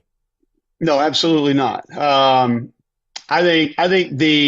know for a fact I've had conversations with Greg Sankey about things along the lines of sports gambling and just where we are with the game right now and how some of the lines have begun to be drawn so thin with the integrity of the game. It's something that he takes extremely serious and something that I don't think that he is going to allow to be clouded as far as the judgment of how people look at it, see it, and view it. And if he had the evidence necessary, I think he would have come down harder on Nick Saban. So I think it's a little bit of a foolish comparison, first and foremost, because it's not like we've had it. We haven't had Greg Sankey have evidence and not do anything to a Nick Saban or a Kirby Smart. So if you had that precedent in place, I would say, fine, cool, yeah, go ahead and draw that comparison. But we don't have that. So to me, I don't view it that way at all. No. I don't like this suspension, to be clear. I just yelled for about 15 minutes and lost my mind in reacting to this. But what I will say, Cole Cubelic, is you've seen in the past, I know this isn't the NCAA right now, but they move so slow. conferences move so slow. It's crazy to me, based off that in the past, how much we punt these things down the road, that in 2-3 weeks we come together with this suspension today, which I think is kind of weak in terms of he could be there during the week, but then he can't be there on Saturdays. I don't think anything should have been done right now, but I would have respected Petiti more if he at least jumped in and said, you're not allowed to be there for the entirety of the final 3 weeks. It's absolutely half-assed. I mean, there's no other way around that because you're allowing a guy to game plan, be around his team, to be able to instruct, to coach, to organize, and have discussions with his coordinators, his position coaches, if you feel so strongly that what happened was against the rules and a punishment is then necessary. And if the punishment should be faced and levied against the university and not the head coach, then honestly, Zach, I asked this question because I don't know the answer. Why is the head coach paying the price for it then? I know it all falls in his lap, and we talk about that sometimes where certain head coaches get fired or a kid gets in trouble. Well, yeah, it does come back on the head coach, but if you're is this really a punishment for the university?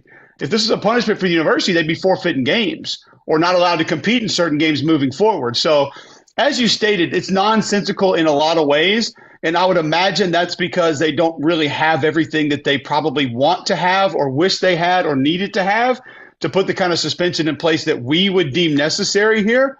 And I think that's also why it may not be in their best interest here to not kick that can down in the road. I agree with you that these kind of things usually take way too long, and it's ridiculous. But this is one that wouldn't you want to have all the facts possible? And if there was more information out there that you thought it might be possible to obtain, wait it out to try and go get it. The other theory that I have, too, and I don't know if an injunction is still in play. I'm not going to pretend to be a legal expert, but I do think Tony Petiti was trying to get the best of both worlds where, as we're talking to Cole Cubelic, you suspend Harbaugh to whatever penalty, and then he gets the injunction in the courts. But with how long this has played out today, it kind of makes me think that maybe Petiti didn't know that the courts are closed today in observance of Veterans Day. And I don't know, like, could we get an injunction? A judge swoops in the next 24 hours, grants that injunction, he's on the sideline tomorrow. It wouldn't surprise me. I don't know how fast that can happen. I don't know to what degree. Yeah, we're not legal experts, right? Right. I don't know if you can make that happen, but I think Michigan has made it clear that they're willing to go long distances to be able to fight this and to be able to maybe allow this and help aid this blow up in people's faces. So anything like that would not surprise me moving forward. Cole Cubelic here with us. Get into some other teams. Your view of Alabama now is what? One of the best teams in college football. I would not put them on tier one, of which right now would probably be Georgia and Michigan. I think that there is a tier two that's pretty close. Alabama may be on tier two. If not, they're knocking on the door. I think there's a group of teams like Washington and Florida State. Then you talk about Oregon. You can have a conversation about Alabama and Texas. I think all those teams are pretty close. There are certain things that you like more, certain things that you like less. But with Alabama, I think you have a defense that's really come together, one that can absolutely attack the passer. They have legitimate edge rushers on both sides. They have wonderful linebacker play. Deontay Lawson not going to go this weekend against Kentucky, but he's been exceptional. We know the secondary is solid. The offensive line is rounded into form a little bit more. And I think the most important part is Tommy Rees and Jalen Milroe are now on the same page, or more so on the same page than they've been this entire season. Reese knows what he needs to offer up to Milroe to be successful. And I think that either helping his offensive line out with tight ends or giving him more designed quarterback runs, which forces the defense to defend them certain ways, has allowed them to be more successful. It's honestly, I know we say this because they don't have the star power and they're winning games, but for Nick Saban and his staff, it is one of the best coaching jobs I've seen because I've seen points in which Jalen Milroe has changed his game. We've seen this offensive line morph a little bit. The defense showed different looks against LSU last week. It's not just running out there and having receivers that can run past people or having a defensive line that's a brick wall that nobody can manage or get past. It's been very different for Nick Saban and his staff this year, and I think there's actually a lot of room for them to continue to grow. We have certain players that we've only seen flashes of that still could be heavy contributors in the last couple weeks of the season. Cole Cubelic, how alive is Ole Miss this weekend against Georgia? There are things, Zach, that they can do to complicate this game. Now, they need a lot to go right. I'm not going to sit here and try to convince you that it's any other way than that. They need turnovers, And Carson Beck hasn't turned it over a whole lot. That team hasn't turned it over a whole lot. They need mistakes. But this is a team, don't get it twisted, that is very dangerous from a skill position standpoint. Trey Harris can catch the ball over anybody. He can break tackles. He can run past you. I think Quinshon Judkins is the best running back in college football, and their offensive line has begun to grow a little bit more compared to what they were early in the season. Now, they lose their right tackle most likely for this game, but Caden Priestcorn is sort of the straw that stirs the drink for Ole Miss. A big physical tight end that transferred in from Memphis. He allows them to do more formationally. He allows them to do more from a movement perspective pre-snap. And when they do go fast, he gives them a physical element either closer to the ball on the line of scrimmage or out wide to help with the quick game.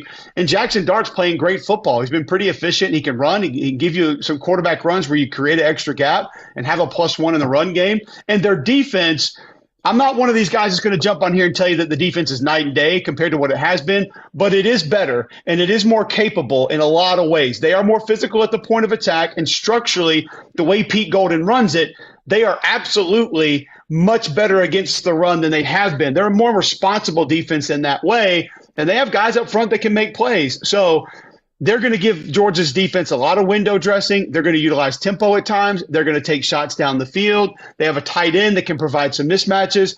So I think a lot of that, you look at it and say, if Georgia's not on their game and they make a few mistakes, yeah, Ole Miss can hang around because Lane and Charlie Weiss Jr. can develop a plan to move the football. And if Georgia's not awake and they give the ball back and give Lane extra possessions, they can make that a football game in Athens. Absolutely. I still think Georgia wins the game, but it easily could be competitive. Something I just thought about, Cole Cubelic. What happens if Georgia's undefeated going into the SEC championship game and then Alabama beats them by, let's say, a field goal? Is Georgia out of the college football playoff, in your opinion? No. What else are we looking at? I mean, do we have an undefeated Washington? Do we have an undefeated Florida State? Michigan, Ohio State? I mean, I think that all I'm saying is that does have something to do with it. But your question more in Alabama or Georgia at that point. Alabama beat Georgia, and Alabama's the SEC champion. So I think definitely Alabama is in. And then it would depend on what everybody else had done, whether or not Georgia would find their way in. I will say this. We all laughed at that schedule before the season, rightfully so. The back end of that schedule has changed dramatically. Missouri is a very good football team. Tennessee is a team that has found its personality. They're very good. And they get a top 10 Ole Miss team this weekend. So the back half of the Georgia schedule has gotten better, and I think that's only going to continue to increase as far as their perception of what they've actually accomplished here in the last few weeks of the season. But let's just say, for argument's sake, Texas, if they're a one-loss Big 12 champ, I think they have to get in over Alabama because they beat Alabama.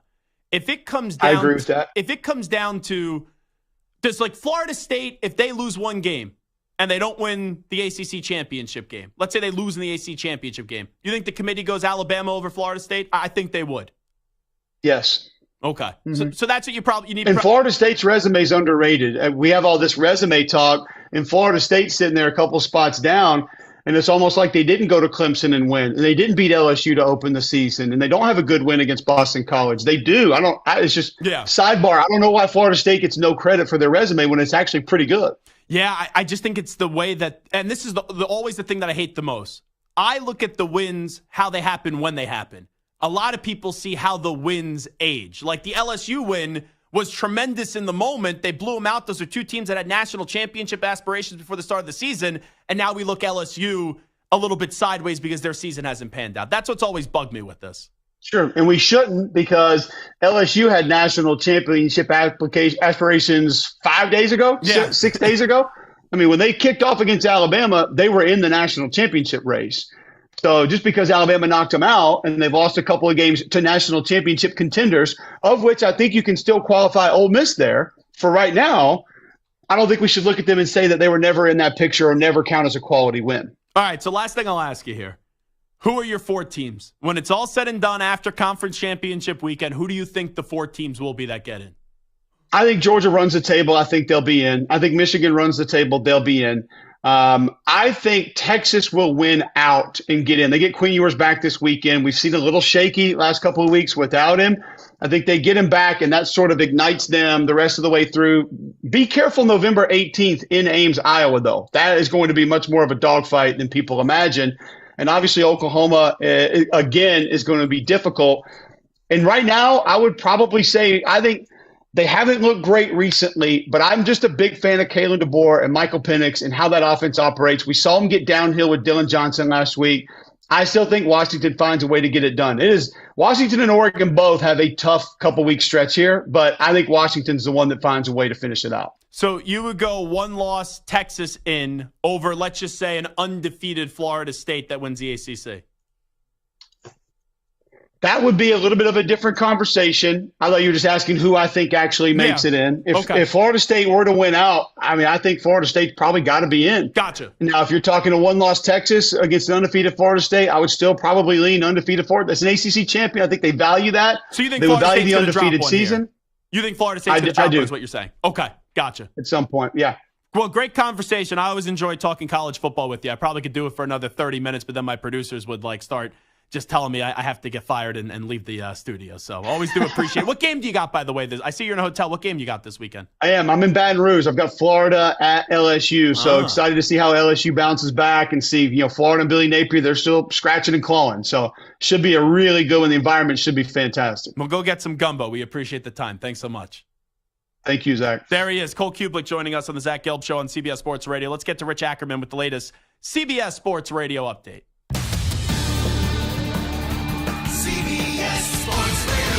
Sports Flag. Well, we have finally heard from the Big Ten, and Michigan will not have head coach Jim Harbaugh tomorrow. The Big Ten suspended the Wolverines coach for the final 3 games of the season, effective immediately for scouting future opponents and stealing signs.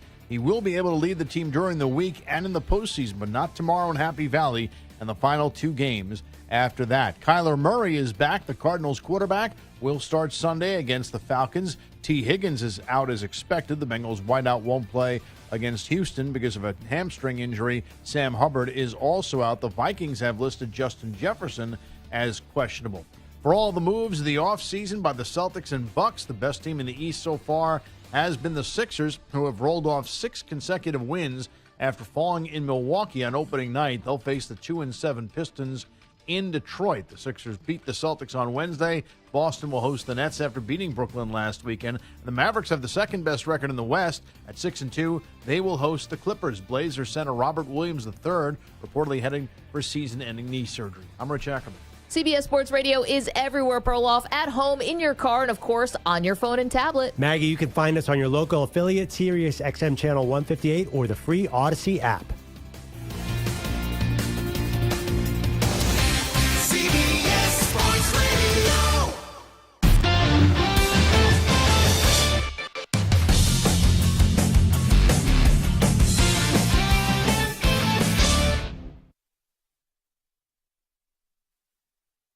You're in a 5-minute break.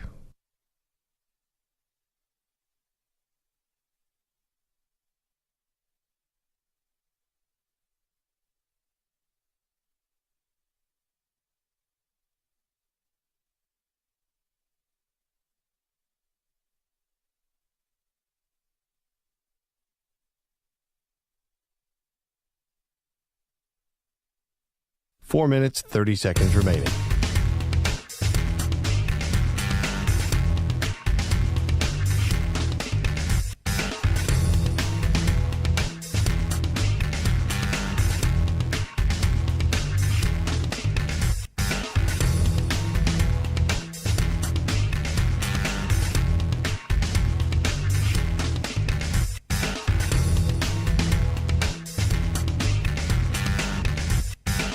Four minutes remaining.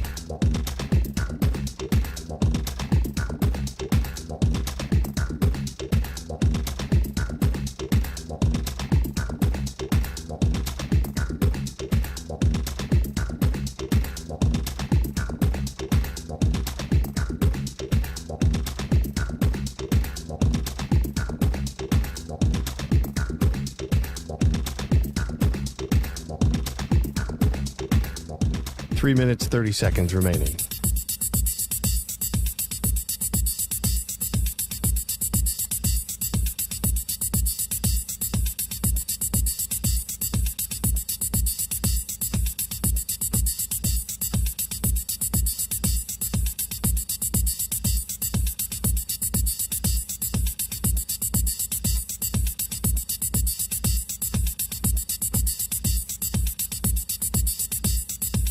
3 minutes remaining.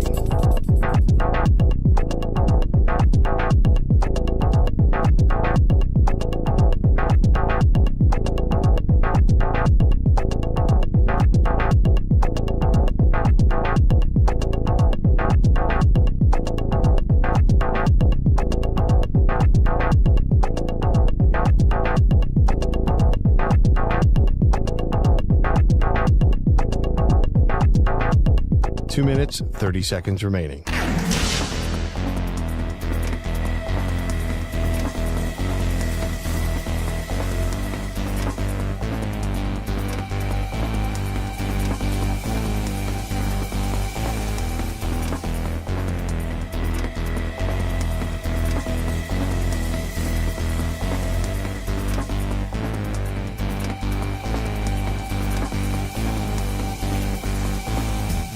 Two minutes remaining.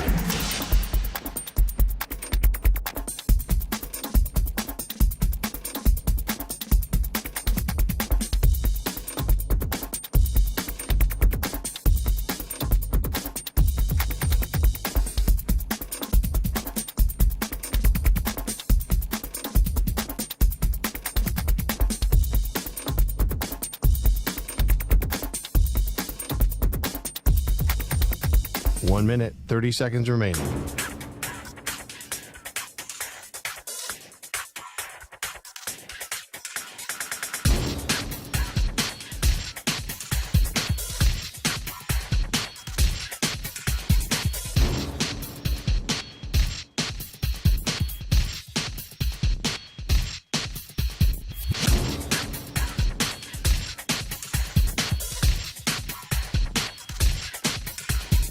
One minute remaining.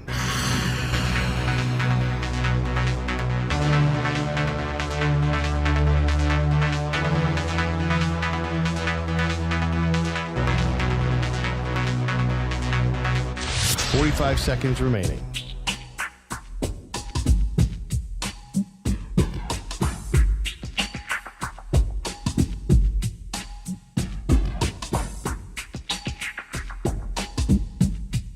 Thirty seconds remaining.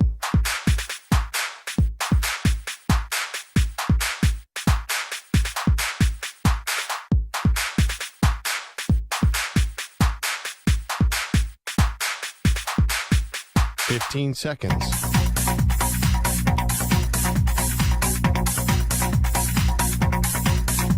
Break ends in 5 seconds.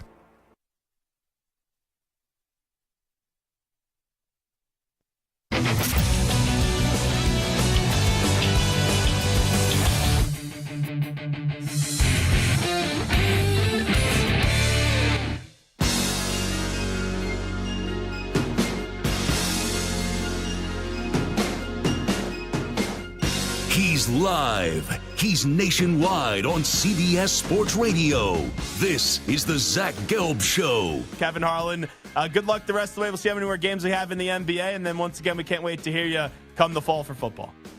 Thank you, Zach. Always a pleasure to be on with you. I followed your career for a long time and always enjoy the times we get a chance to chat. You're nice to invite me on your program. Thank you. Congratulations on your success, and I look forward to the next time we visit. Here's your host, Zach Gelb.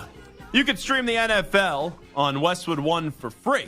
Sponsored by AutoZone. All season long, you can listen to every Westwood One broadcast of the NFL live on the NFL app by asking Alexa to open Westwood One Sports or on the Odyssey app. Get in the zone, AutoZone. AutoZone's free battery testing and charging is available for free at your local AutoZone. Get in the zone, AutoZone. Restrictions apply. We'll get to the phones in just a second. 855-212-4CBS, 855-212-4227. The big news today, while Michigan is on a plane going to Happy Valley, their head coach is going to get there, and I guess he's going to have to get back on the plane and fly back to Ann Arbor, because the Big Ten, in a gutless, pathetic move, and really a spineless move, they said, we're going to suspend Jim Harbaugh for the final 3 games of the regular season, but he's allowed to be around the team during the entirety of the week. In the statement the Big Ten released, this is via Bruce Feldman, who's been excellent covering this. The Big Ten says it does not have knowledge or indication that Jim Harbaugh was aware of the signal stealing scheme. This is not a sanction of Coach Harbaugh. It is a sanction against the university that, under the extraordinary circumstances presented by this offensive conduct. Offensive conduct. You got to love the wording of some of this stuff. So that's the other weird part. The Big Ten keeps on saying, and this is not the first time that they said this, or they leaked it, that Jim Harbaugh didn't have knowledge of what was going on. I am someone that has defended Michigan and has defended Jim Harbaugh and does not think that they should get the book thrown at them. But with how meticulous college coaches are, and I know sometimes, right, you're the CEO of the program, you can't know that everything is going on.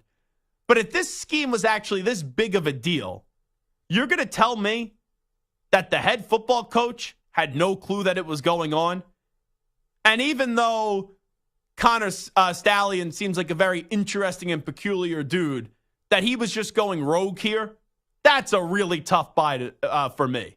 But you had to rush this entire process and have zero due process and suspend the coach and hold him accountable, but then you tell me that the coach had zero knowledge that this was going on? This makes no sense.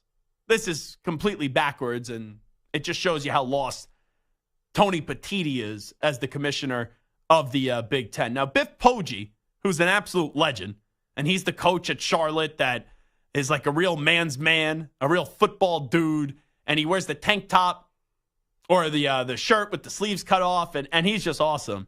He tweeted out, and he was on the Michigan staff, I think a few years ago, right before getting the Charlotte job. I have it right here. Yeah, he was a Michigan associate head coach from 2021 to 2022, and he was an analyst back in 2016.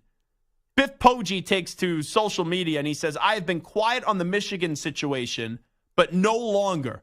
I was closer to Jim Harbaugh over the last 3 years than anyone except his wife and kids. What a line. If Jim knew, I would have known. I didn't know, and neither did he. I staked my reputation on it. Stop whining and get a better team. What a legend Biff Poggi is. 855-212-4CBS, 855-212-4227. Let's go to Rob in New York, and it says here Rob is a Penn State fan. He's next on CBS Sports Radio. Rob, good afternoon. How are you? Zach, first time, long time. Absolutely love you in the afternoons. I hope they make it permanent. Thank you. Basically, at 4 p.m. today, I saw the news. I went to tune into the Zach Gelb show to get some reliable information on what's going on with Michigan. And I end up hearing this weird James Franklin, Manny Diaz rant.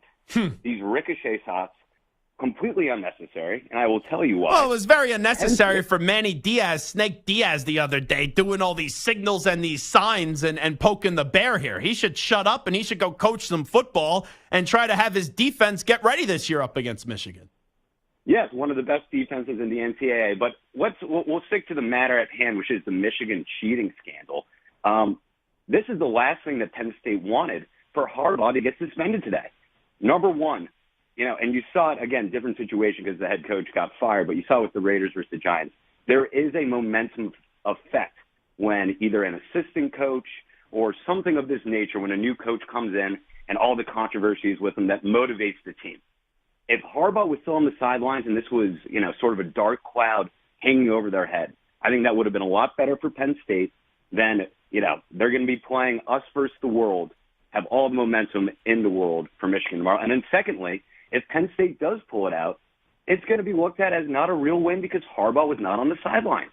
This is one of the worst things that could have happened for Penn State. I think it's un-American and unpatriotic for them to be giving this for them to give this when the courts. No, seriously, when the courts are not open. Yeah, on Friday, it's gutless by Tony Petitti, but this is what the other Big Ten coaches wanted. They wanted Harbaugh off the sideline, and Petitti waited until, I guess, the 11th hour to make this decision. And this is the thing I just wonder, Rob. Did Petitti know this was his plan all along? If this is the case, he's spineless because the punishment is the coach could be there during the week and then he can't be there during game days. Just go all out. Or did Petitti think, all right, I'll bow down to the coaches, but no, he'll get an injunction and he'll be on the sideline for all 3 of these games and it will get punted. And then he wakes up today and he goes, oh, crap, I didn't realize that Veterans Day was getting observed and that no courts are actually open today. Like, that's what I do wonder here in determining how big of a schmuck Tony Petitti is. I am in 100% belief it is option number 2, that they thought they were going to get an It's injunction. amazing. He was going to coach it out. And you brought it up, in your first comments. The job of the Big Ten commissioner is to promote the league. Let's say Michigan does beat Penn State. This dilutes everything for him. The NCAA, the Big Ten, absolute incompetence. As a Penn State fan, we wanted to see Michigan's best with Harbaugh on the sidelines. It takes it away from us. It's a shame, as I said, absolutely un-American. If they cannot get an injunction before this, truly disgusting. Usually there's a lot of dopey Penn State fans that call me. Rob was actually a good caller. I'll give him credit. There are actually some people that go to that institution and they use their degree in the right way. I liked a lot of Rob's points. I think take it a little bit too far saying this is un-American and unpatriotic. But I do wonder that point that he just brought up. Stu, let me ask you this. And I'll ask this to Sam too. I'll open the floor to you, gentlemen. If Penn State wins, we go from looking at this, right, with the whole Michigan thing. Oh, their season may have an asterisk on it, which I don't believe. Because everyone knows what's happening right now. The ball's getting put down on the damn field, and the signs have been changed. So if they beat Penn State, if they beat Ohio State, I think you have to accept those results. But on the other end, that's a Penn State fan who's living in a little bit of a delusional world, that Penn State's going to win the game when their big game coach is the farthest thing from a big game coach. If Penn State wins, will people now try to put an asterisk on this and say, oh, well, Michigan didn't have Jim Harbaugh? I don't think that's going to be the case, but maybe it ends up being so where it's the low-hanging fruit. Michigan should beat Penn State. And if they don't beat Penn State, I'm not going to use Harbaugh not being there as an excuse. Do you guys think there will be an asterisk on this if Penn State wins? No, I don't think so. I think, Harbaugh missed some games earlier in the year. Yeah. Right? Urban Meyer missed games, and Ryan Day won a bunch. I don't know if not having your coach on the sideline on game day is that big of a deal unless he's the play caller, which Harbaugh is not. So, yeah, there's going to be a presence missing, but at the end of the day, he's kind of groomed other guys to kind of be there on the sideline. I don't think there'll be an asterisk. Okay. I do think, however, if Michigan wins without Jim Harbaugh, look out for the rest of college football. Right. It is just look out because they're on a mission right now. Yes and no. I also think the other side of it is Michigan's just better than Penn State. Michigan, regardless who the coach is expected to win. And once again, maybe my favorite stat with Fraudulent Franklin, he is 3-16 against top 10 teams. So, I don't know. Sherman Moore's coaching tomorrow. I still think Michigan's going to win. Right now, the spread's Michigan -4. I may be placing a fat wager on Michigan tomorrow. Zach Gelb Show, CBS Sports Radio.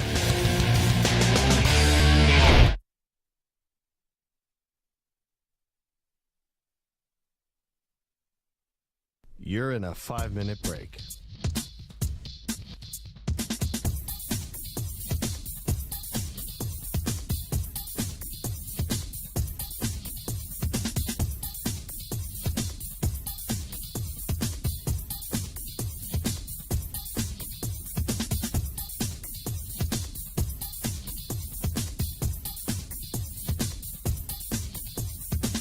Four minutes, 30 seconds remaining.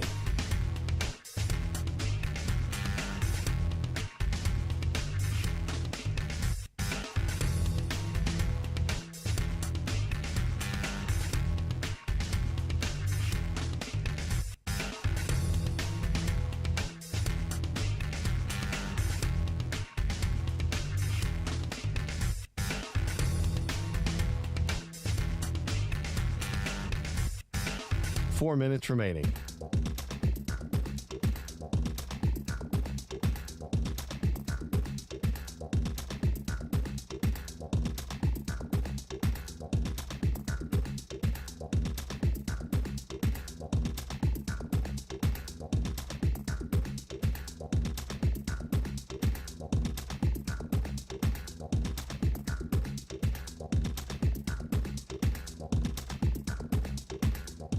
3 minutes, 30 seconds remaining.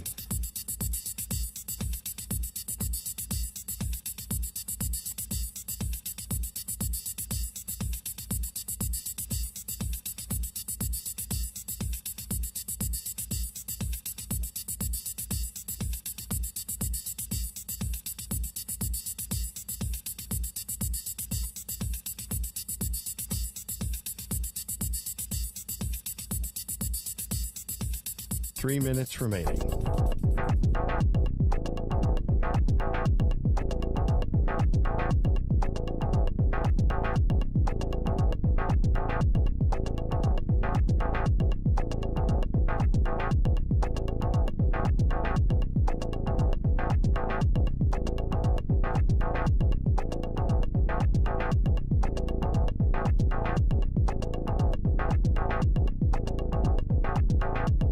Two minutes, 30 seconds remaining.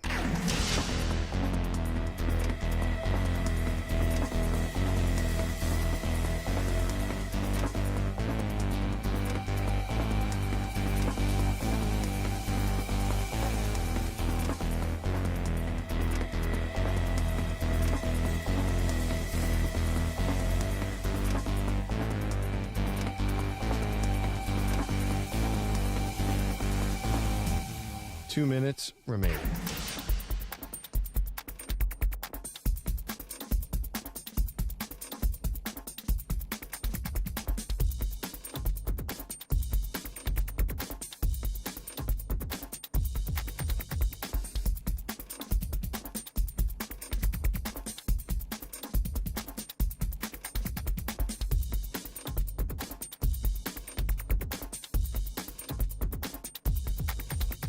One minute, 30 seconds remaining.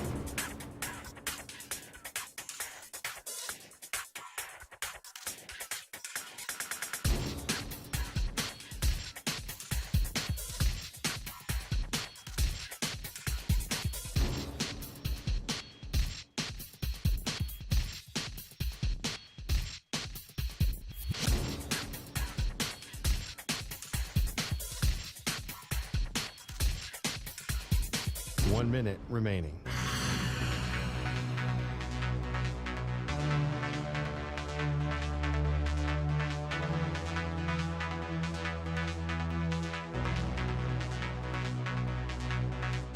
Forty-five seconds remaining.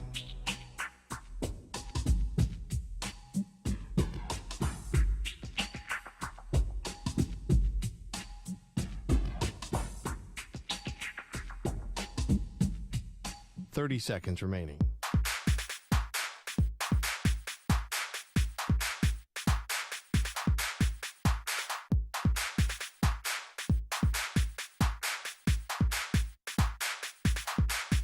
Fifteen seconds.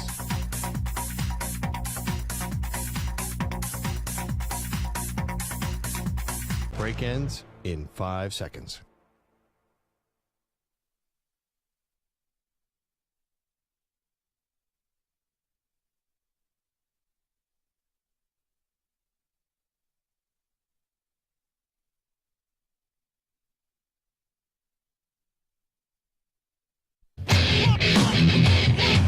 He's live.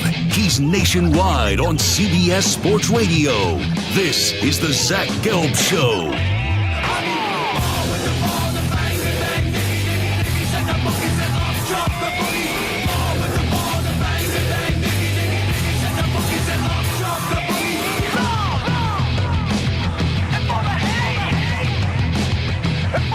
Here's your host, Zach Gelb. All right, it is the Zach Gelb Show, coast to coast on CBS Sports Radio. So the biggest story of the day, we were waiting, and waiting to see what the Big Ten was going to do. If you just tuned in and you missed it, well, Tony Petitti is a spineless coward as the commissioner of the Big Ten, because if you're going to give a punishment, actually give a full punishment, not some half-ass punishment. And I vehemently disagree with the punishment right now. I've made that abundantly clear. But Tony Petitti has swooped in and for now has said Jim Harbaugh not allowed to coach the team for the next 3 games of the regular season, but is allowed to be around the team and doing his duties as the head coach of the Michigan football program during the week. The Big Ten has said they don't believe right now there's any evidence to support that Jim Harbaugh knew what was going on with Connor Stallions, but it falls on a university punishment on the shoulders of Jim Harbaugh because he is the CEO of the program. I don't know if any litigious situation happens today where a stay or an injunction is granted because the courts are closed in observance of Veterans Day. And once again, I think first and foremost, let me point out, I know we live in a world where sometimes like people are afraid to show appreciation because people may not like your appreciation and where it's directed to. I just want to thank everyone that has served our country and that is serving right now. I was at the Rangers game last night, and they honored a veteran who is currently 99 years old, and it was a really cool scene to be there in the building and have 18,000 plus fans stand up, give this man a long-standing ovation. So if you have served our country or you're currently serving our country, we thank you so much because you were so courageous and you've done something and protected our country. And let's be real, like a lot of us, we don't have the guts to do it. And for you to go on out and protect our country, I can't thank you enough.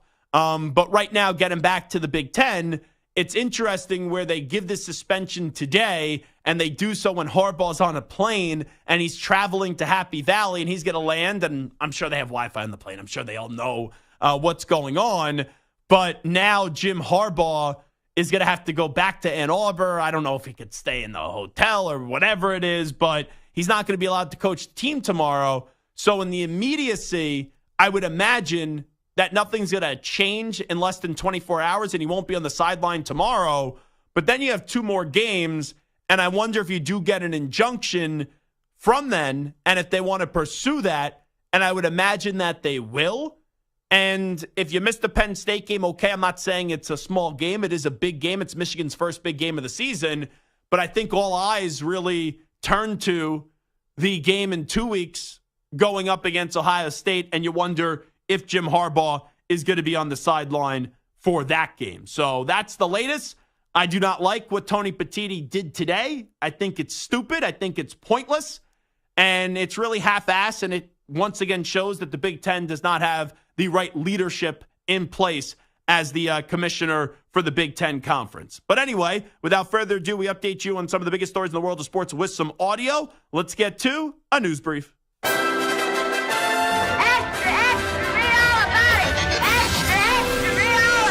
Time for your daily news brief. We get you caught up on the rumors, reports, and reconnaissance from the day in sports. Let's start off with Trent Sherfield of the Buffalo Bills on the players-only meeting that the Bills had in advance of their game on Monday Night Football against the Denver Broncos. The meeting wasn't called because the building was burning down or, we're panicking or anything like that. I think the meeting was called because we know what type of talent we have in our room. And obviously we haven't been really holding up to those expectations. And so I think that, to kind of get the coaches, out of the way and just kind of, because at the end of the day, it's a players' league and, we're the ones out there playing. And I think, Latavius, he touched on some great things and everybody, it was an open dialogue, everybody had something to say as far as, what can we do better. Let's go to Von Miller on the player-onlys meeting.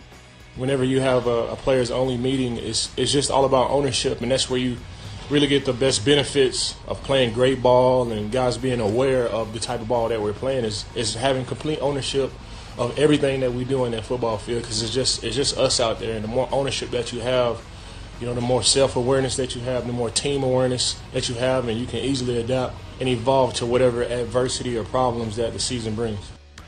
I don't think the Bills are a bad team. There's a hot take. But they're not a great team. And the last few years, they showed signs of becoming a great team and a team that we identified as a Super Bowl contender or at times a Super Bowl favorite. This year, it seems like they are moving in the wrong direction and they're just missing it. So when that happens, even though Sean McDermott has been a really good coach for them, he may have limitations. And he maybe has taken them so far to a level where there's nowhere else to go with this current regime. And that's going to be something at the end of the season because I think this up and down play by the Buffalo Bills is going to continue. And at the end of the year, you're going to be unsatisfied. And I think Sean McDermott is on the hot seat. But that's just me saying that. I don't know if Brandon Beane and the Pagula family has Sean McDermott on the hot seat. But I'll go back to a prediction that I made on September 11th this past year. And I put this tweet out in the aftermath of the Bills losing to the Jets to open up the season, where Aaron Rodgers 4 plays into the season, tears his Achilles. And I said Jim Harbaugh will be the next coach of the Buffalo Bills. And that was before the sign-stealing scandal. And for Jim Harbaugh, don't you reach a point where you already have one scandal over minor recruiting infractions? Now you have this serious sign-stealing scandal. Do you eventually just say, screw the NCAA and screw the Big Ten? And you could evaluate what jobs are available. The Bears, you would think, would want to hire you. The Commanders, I think, would want to hire you. But are you going to win anything right away with the Bears or the Commanders? Probably not. You look at Buffalo, that's a team that's ready to win. And they need a coach that knows how to win. And in college, Jim Harbaugh has won. In the NFL, Jim Harbaugh has been to 3 NFC championship games in 4 years with the 49ers and also appeared in a Super Bowl. I do believe the Bills and Jim Harbaugh would be a perfect match, and you have a passionate, diehard, crazy, insane fan base. And Jim Harbaugh is kind of a passionate, crazy, quirky kind of football coach. That would be a good match, Jim Harbaugh and the Buffalo Bills, if this continues to trend in the direction that the Bills should fire Sean McDermott after this season. Let's go to Dan Campbell, the coach of the Detroit Lions, on getting ready to square off against the Chargers 1-2 punch of Joey Bosa and Khalil Mack. We just faced one before the bye in Crosby. I mean, he's pretty good too. So we've seen our fair share. I certainly like our tackles. I like our O-line, but we're going to have a plan for those guys. That's a good game this weekend. And it's at SoFi Stadium. That's a fun game. I think there's more trust with the Lions compared to the Chargers, but this is a big, big, big test for the Los Angeles Chargers. And honestly, there's a few quarterbacks this weekend that are under pressure. I think there's a lot of pressure on Deshaun Watson up against the Baltimore Ravens. I think there's a lot of pressure on Brock Purdy going into Jacksonville and squaring off against the Jacksonville Jaguars. And I know Justin Herbert just got paid, and I think he's a really good quarterback. But you got to start winning games, and I know most of the blame, deservedly so, is going to be put on Brandon Staley. But this is a winnable game for you. I think it's, the Lions are the better team, but I don't think it's impossible to go ask the Chargers to go win this football game. And I also believe there's a lot of pressure on Geno Smith this weekend, because Geno was the story last year. Now he's starting to fade off even after getting the contract the last few weeks. And you go up against the Commanders, a team that's solid, but they just traded away Montez Sweat and also Chase Young. So I would like to see how Geno Smith responds this week as well. Talking about Geno Smith, here's Geno Smith on shuffling the offensive line this week. Some people might try to look at it as a negative. I look at it as a positive. Not many teams can do that, can shuffle the line and still be able to get these wins. And so, I think for us, man, we can't look at it and look at it as a big challenge. This is what we have to do. And this line, with injuries, they've been shuffled all throughout the season.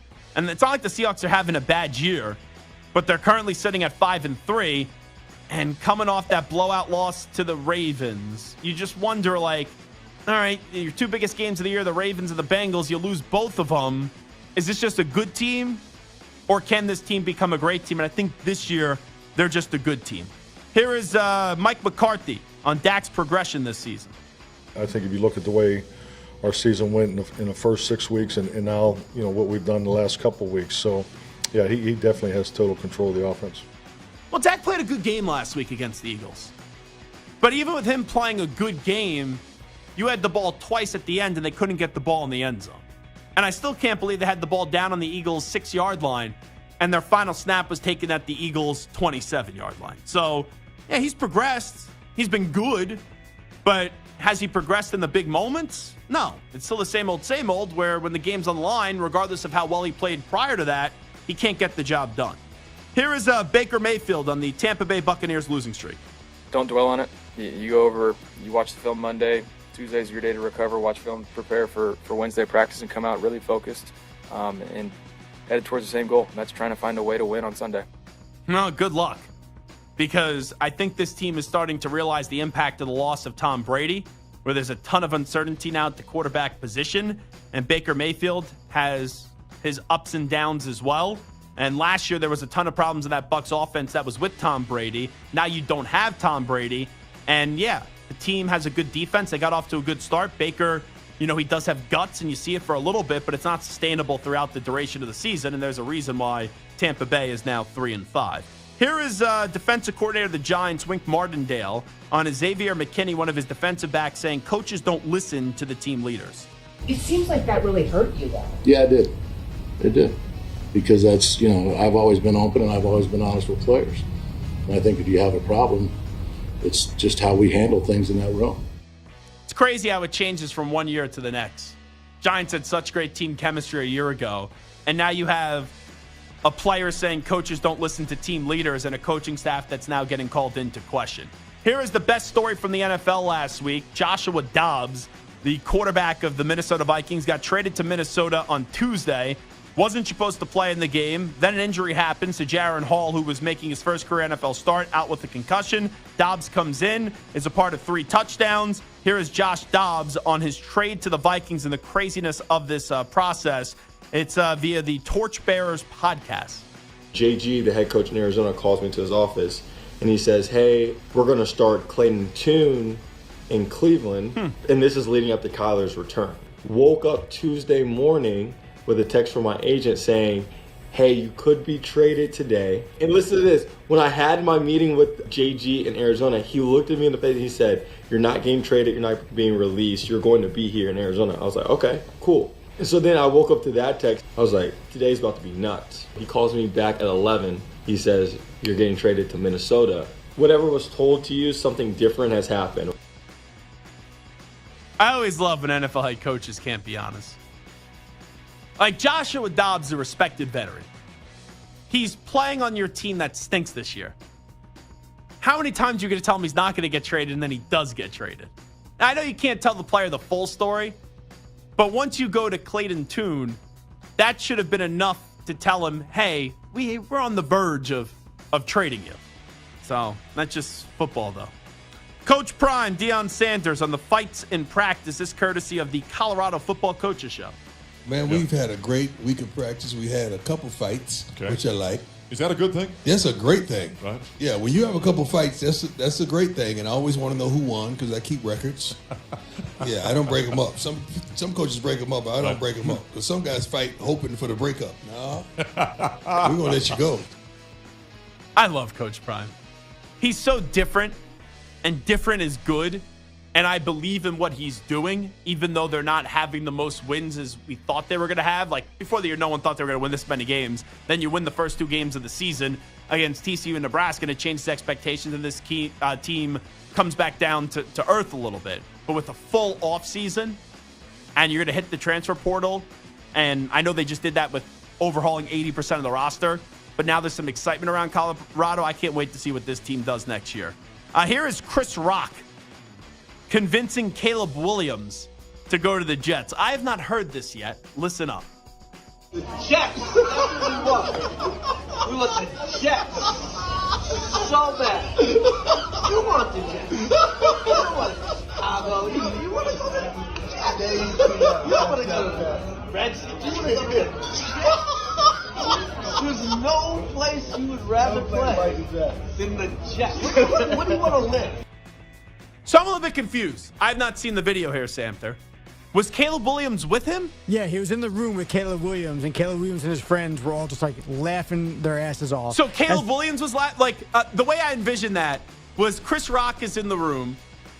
I assume that was a friend laughing in the background, and Caleb Williams probably just sitting there with no emotion. That would be the way that I would process that. But that wasn't the case? Caleb Williams wasn't cackling like the hyena, but he was laughing pretty hard, and he kept basically falling out of his chair. It was pretty fun. If there was ever a moment for Will Smith to slap Chris Rock again, there was the moment. Because imagine advocating to someone to go want to play for the Jets. It's not usually good. Me in a former life would have been all over that. Yeah. You still are. We all know you're still a Jet fan. And finally, this is a secret recording of Lane Kiffin yelling at DeSanto Rollins over mental health issues. There's a big story here. There's a lawsuit, $40 million. Ole Miss and Lane Kiffin are filing for this lawsuit now to be dismissed. But I guess the way the story goes, a player was kicked off a team when he wanted to meet with the head coach, or didn't want to meet with the head coach, needed a mental health break, ignored the coach's alleged text messages, and then showed up weeks later ready to talk to Lane Kiffin, and there was a secret recording. If you would have come here when you kept getting messages, the head coach wants to talk to you, and you saying, I'm not ready to talk to him. I wasn't. Well, what world do you live in? I don't see why you gotta be disrespectful, honestly. Get out of here. Go. You're off the team. You're done. See ya. Because I'm. See ya. Go. And guess what? We can kick you off the team. So go read your rights about mental health. We can kick you off the team for not showing up. When the head coach has to meet with you and you don't show up for weeks, okay, we can remove you from the team. It's called being a It's called hiding behind and not showing up to work. So that audio does not make it look out to be good for Lane Kiffin. But here's my big question. Did Lane Kiffin text this player multiple times? Or it sounded like Lane Kiffin's annoyed because he reached out to the player. And if the kid's going through something, I respect that. And maybe you didn't want to talk to the coach then, okay. But, like, did he communicate the player, coach, I need some time? That's the part that I have a question. Because, for example, and I have a lot of sympathy for the topic of mental health. But if I was going through something and I just left work one day and didn't show up for 2 weeks, there's an obligation to tell your employer, or in this case, your coach, hey, coach, or if it was me, hey, Spike, I'm going through something right now. I need time away. I'm not ready to talk to you. I'll talk to you in a few weeks when I feel better. Like, if that happened, then Lane Kiffin's in the wrong. But if it didn't happen, where the player didn't communicate that to Lane Kiffin, then just showed up one day ready to talk, yeah, I'd be mad at, if I'm Lane Kiffin as well. He did, as far as from what I can tell, he did communicate like he was taking a mental health break. Now, I think the disconnect was Kiffin didn't know how long it was going to take, when he was going to be ready, and Kiffin was reaching out, and either he wasn't responding back or he just was saying, I'm still not ready to talk. But Kiffin was aware that he was taking a mental health break. I just think that Kiffin was upset that when he was trying to communicate with the player who was on the break, that the guy was either ignoring him or just refusing to talk to him. Yeah, and even though you're probably going through some serious things, and I understand that, I still think when you are a part of a team or you're part of an organization, you have to at least communicate why you're not there and when you're going to be able to talk, and you have to keep the person, right? I know it's not his employer, but in this case, you kind of make that kind of assumption that, hey, this is what's going on. You just have to keep the person up to date, I think, a little bit. And at the end of the day, it's not like incredibly damning audio. It's not, a smoking gun that's going to get Lane Kiffin fired. No, if they were 4-5, maybe when your team's rolling. Yeah, but it's just, they may use this as an excuse to get rid of Lane Kiffin, but when your team's rolling, no. It just kind of comes off as Lane Kiffin being a D-bag, just Lane Kiffin just being unsympathetic and unempathetic. Well, but it's not smoking gun like, let's get rid of him. This, oh my God, this is crazy. It's just, dude, like, have a little bit more compassion. Okay, fine. But once again, and I think some of what you're saying is fine. I wouldn't go to the level that you just said when it comes to Lane Kiffin. If he was in the dark about this and there was really no communication from the player's got to communicate a little bit. There are serious things that go on in life, and you have the right to deal with them at your pace, and you should. But if you're not going to show up to work, or you're not going to show up to class or to the team, you got to keep the coach, who's like a father figure here, right? That's what we always get told. You have to keep the coach a little bit updated on the matter. That's a news brief. It is the Zach Gelb Show on CBS Sports Radio. We'll come on back with some college football and NFL picks. You're in a 5-minute break.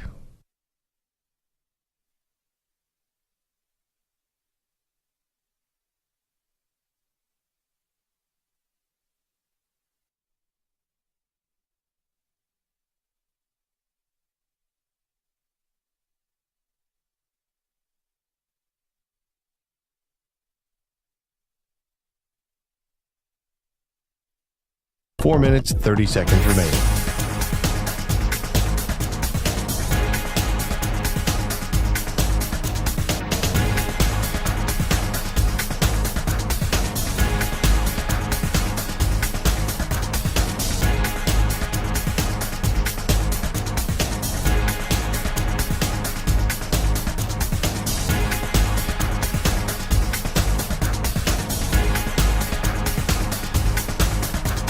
Four minutes remaining.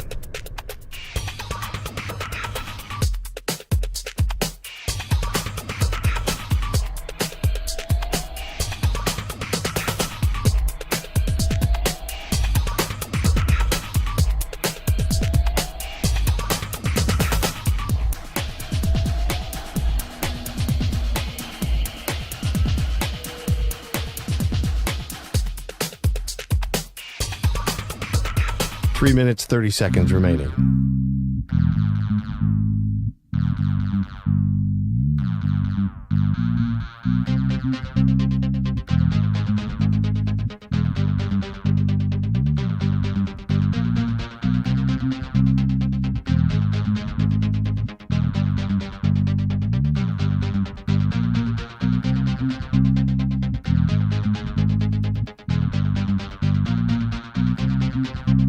Three minutes remaining.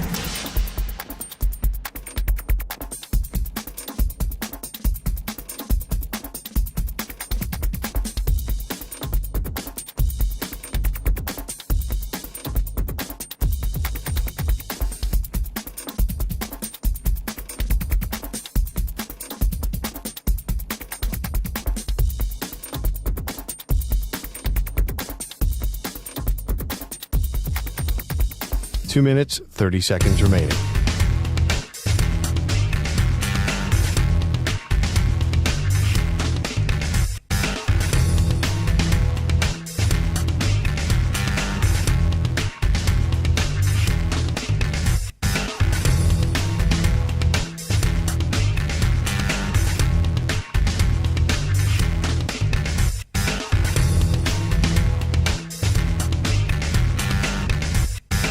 Two minutes remaining.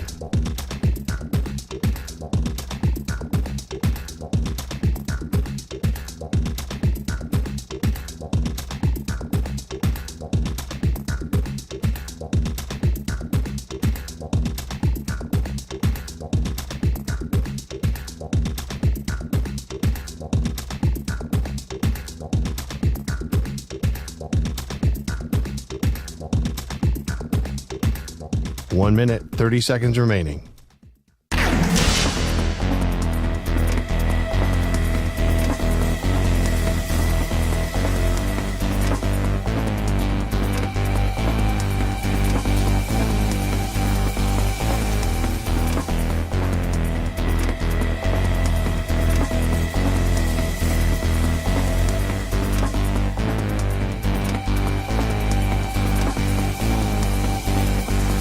One minute remaining.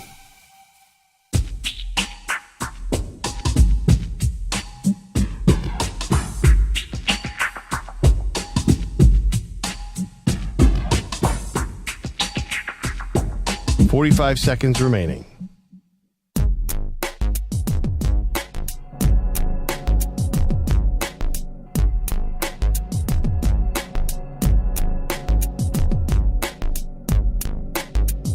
.30 seconds remaining.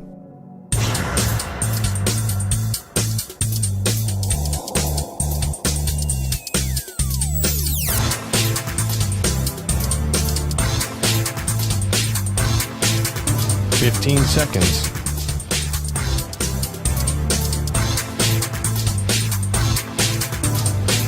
Break ends in 5 seconds.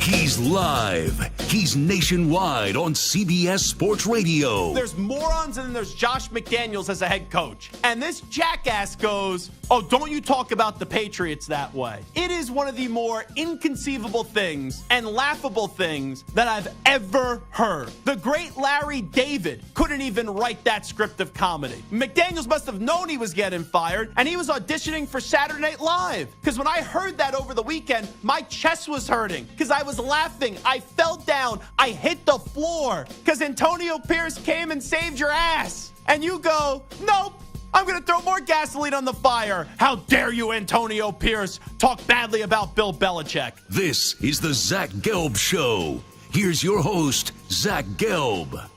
I'll be real curious to hear how Michigan is going to react to Jim Harbaugh getting suspended by the Big Ten, where he could be with the team during the week, but once the games come around until the end of the regular season, he is not allowed to be with the team.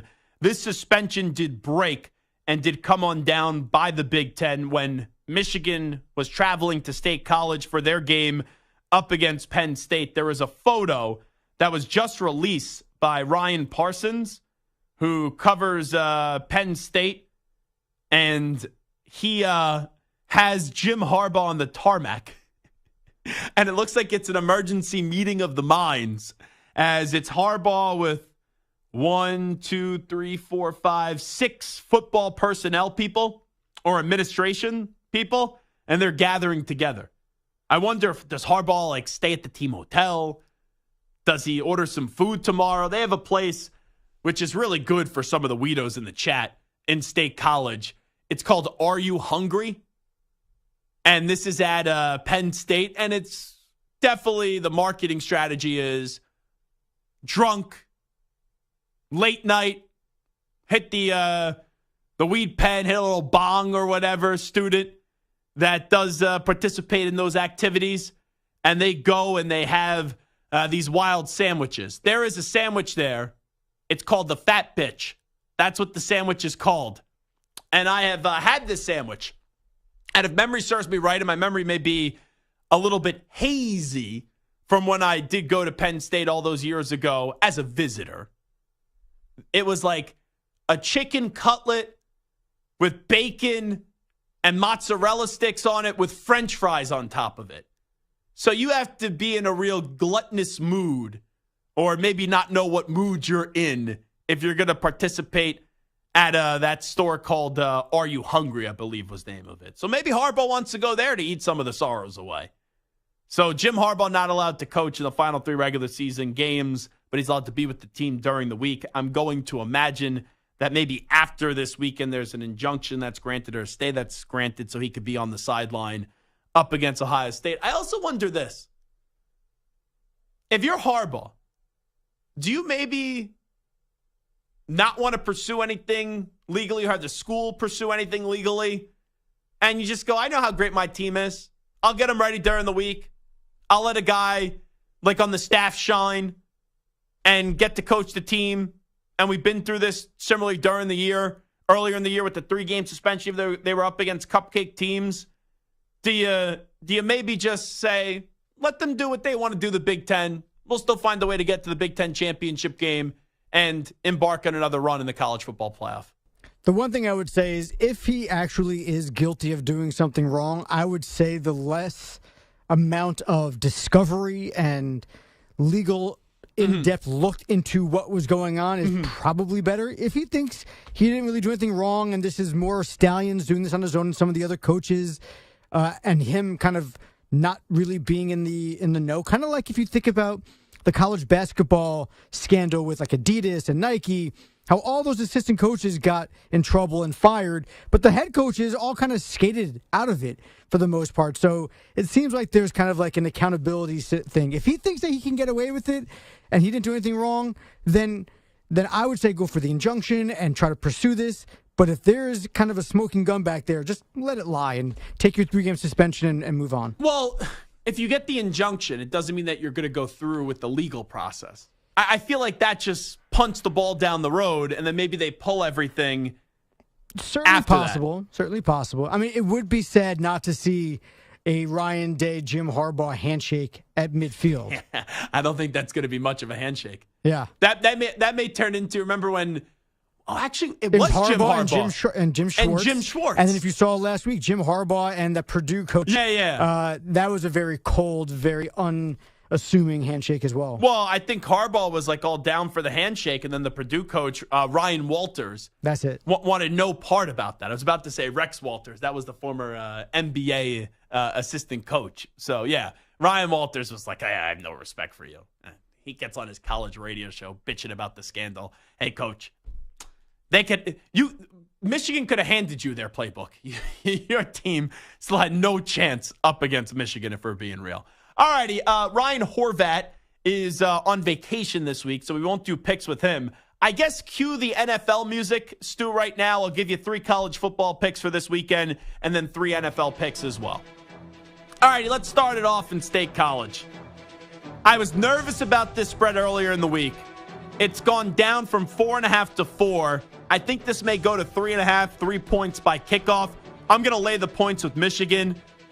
Yes, Penn State has a very good defense, one of the best defenses in the country. I can't trust Drew Aller, even though he's played better in the last week and a half ever since that mistake up against Indiana, but it's up against Indiana for crying out loud. I just don't trust James Franklin in a big game. Maybe my favorite stat of all time, James Franklin is 3-16 in his career at Participation State University up against top 10 programs. Harbaugh or not, I will take the Wolverines here, laying the 4 points in pick number 1. Pick number 2, it's a low spread. And it's one that I go, this may be a sucker bet, especially coming off a big win for Oklahoma State in what may be the final installment of Bedlam. I guess the better way to say it is the final consistent installment of Bedlam, with Oklahoma State's big victory up against Oklahoma last week. But they're going up against UCF. I don't think UCF's going to be able to claim a victory in this one, but it does concern me that the spread is only Oklahoma State minus 2.5. I could have egg on my face come late Saturday afternoon, but I will hold my nose and lay the 2.5 points with Oklahoma State. And I guess I can't be lame here and give you 3 favorites, so I'll take a dog. I think Georgia wins the game, but I think you get a late field goal or a late touchdown by Ole Miss to cover. That hook is important. So this is Georgia minus 10.5. I will plus the 10.5 points with Ole Miss. So I take Ole Miss plus 10.5 points, even though I like Georgia to win the game. I have Oklahoma State laying 2.5, and then I do have Michigan laying the 4 points up against Penn State. Now, let's go to the National Football League. First pickup, I'm going to take the 49ers on the road, laying 3 points up against the Jacksonville Jaguars. The Jaguars, I think, are a good team, not a great team. I still don't like their performance back in week 2 up against the Chiefs, where they lost that game and only scored 9 points. It's always timing when you get a team. 49ers coming off a bye, coming off losing 3 in a row. I like the 49ers in this spot to win the game and win the game by 3 points. I think the Niners will improve to 6-3, and the Jaguars will fall in this one and will go to 6-3 on the season. My next game, I'm going to take... Oh, do I really want to go here? I'm going to take the Raiders laying a point. I don't feel good about it, but Josh Jacobs and Devontae Adams are happy right now. And I look at the Jets offense. I don't know if any player on the Jets offense can be happy.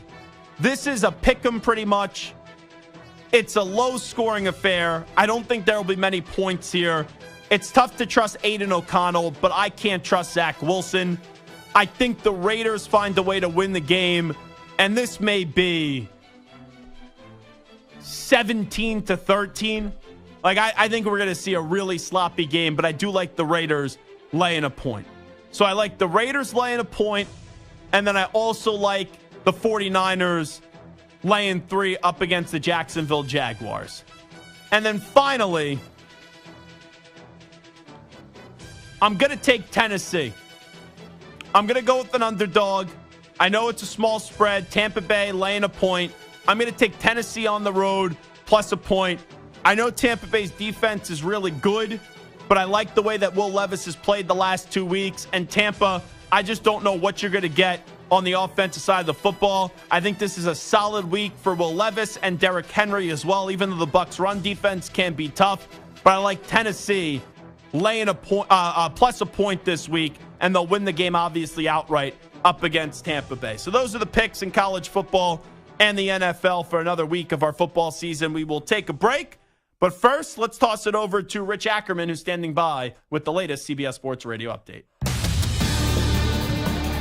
CBS Sports Radio. Sports Flash. Well, Michigan head coach Jim Harbaugh has been suspended for the final 3 games for the Wolverines, allegedly scouting future opponents and stealing signs. Harbaugh will still be able to coach the team during the week. He just can't be on the sidelines on Saturdays. The suspension is effective immediately, so Harbaugh right now is prohibited from coaching his team tomorrow against Penn State. The school said in a statement they will fight the action. The Cardinals will have Kyler Murray at quarterback this Sunday when they host the Falcons. He hasn't played since suffering a torn ACL late last year. As expected, the Bengals won't have T. Higgins because of a hamstring injury. Jamar Chase is a game day decision. They've also ruled out Sam Hubbard. The Celtics came up just short of the NBA Finals last year and are looking to get back this time around. They're more equipped with a few additions, and Joe Mazzulla has a full year under his belt coaching the team. Boston will host the Nets tonight after beating Brooklyn last weekend. They've dropped back-to-back games after winning their first 5. The Sixers, right above them in the standings after a win over the Celtics Wednesday, go for their 7th straight in Detroit tonight. Top-ranked Kansas will host Manhattan, and second-ranked Duke, a big challenge right off the bat. The Blue Devils host 12th-ranked Arizona. I'm Rich Ackerman. Hey, it's Amy Lawrence. Be sure to listen to CBS Sports Radio at home. Just ask Alexa to play CBS Sports Radio. CBS Sports Radio.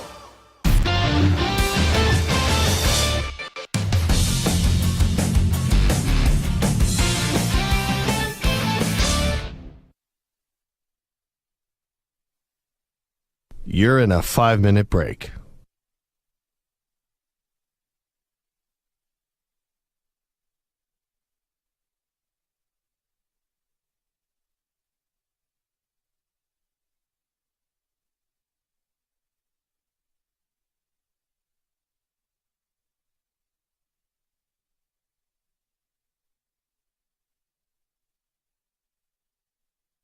Four minutes, 30 seconds remaining.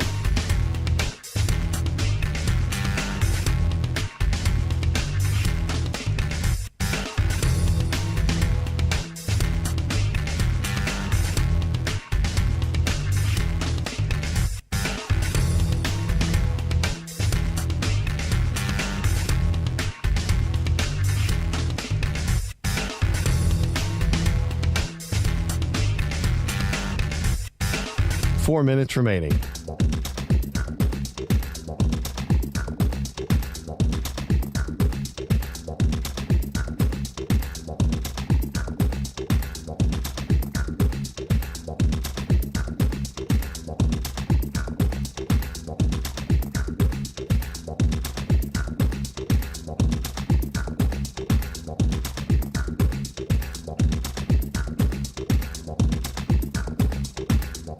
Three minutes, 30 seconds remaining.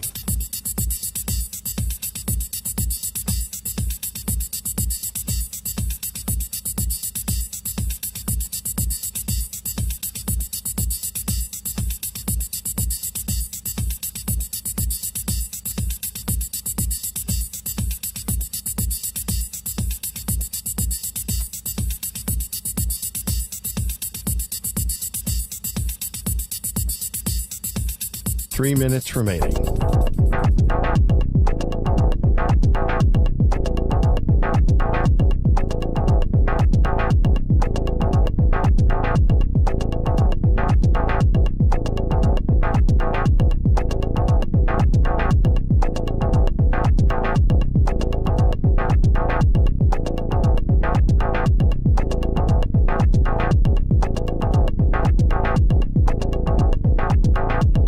2 minutes, 30 seconds remaining.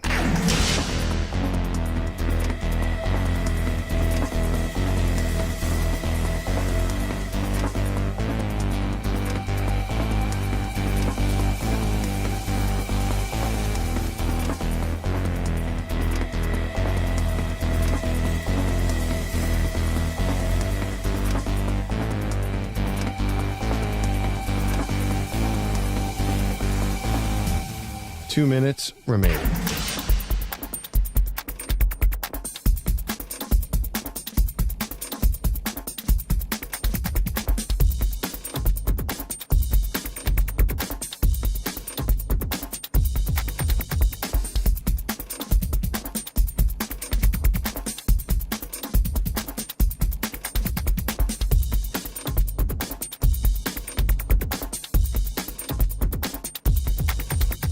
One minute, 30 seconds remaining.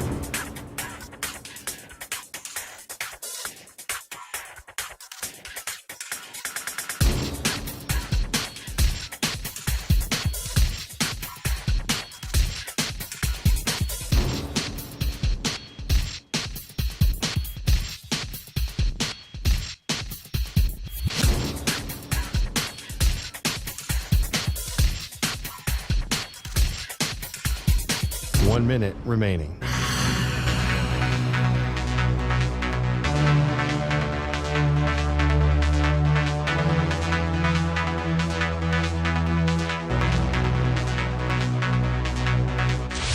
Five seconds remaining.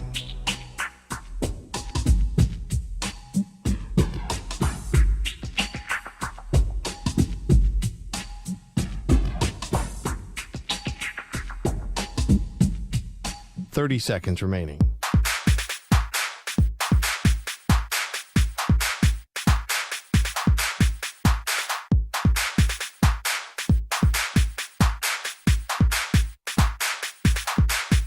Fifteen seconds.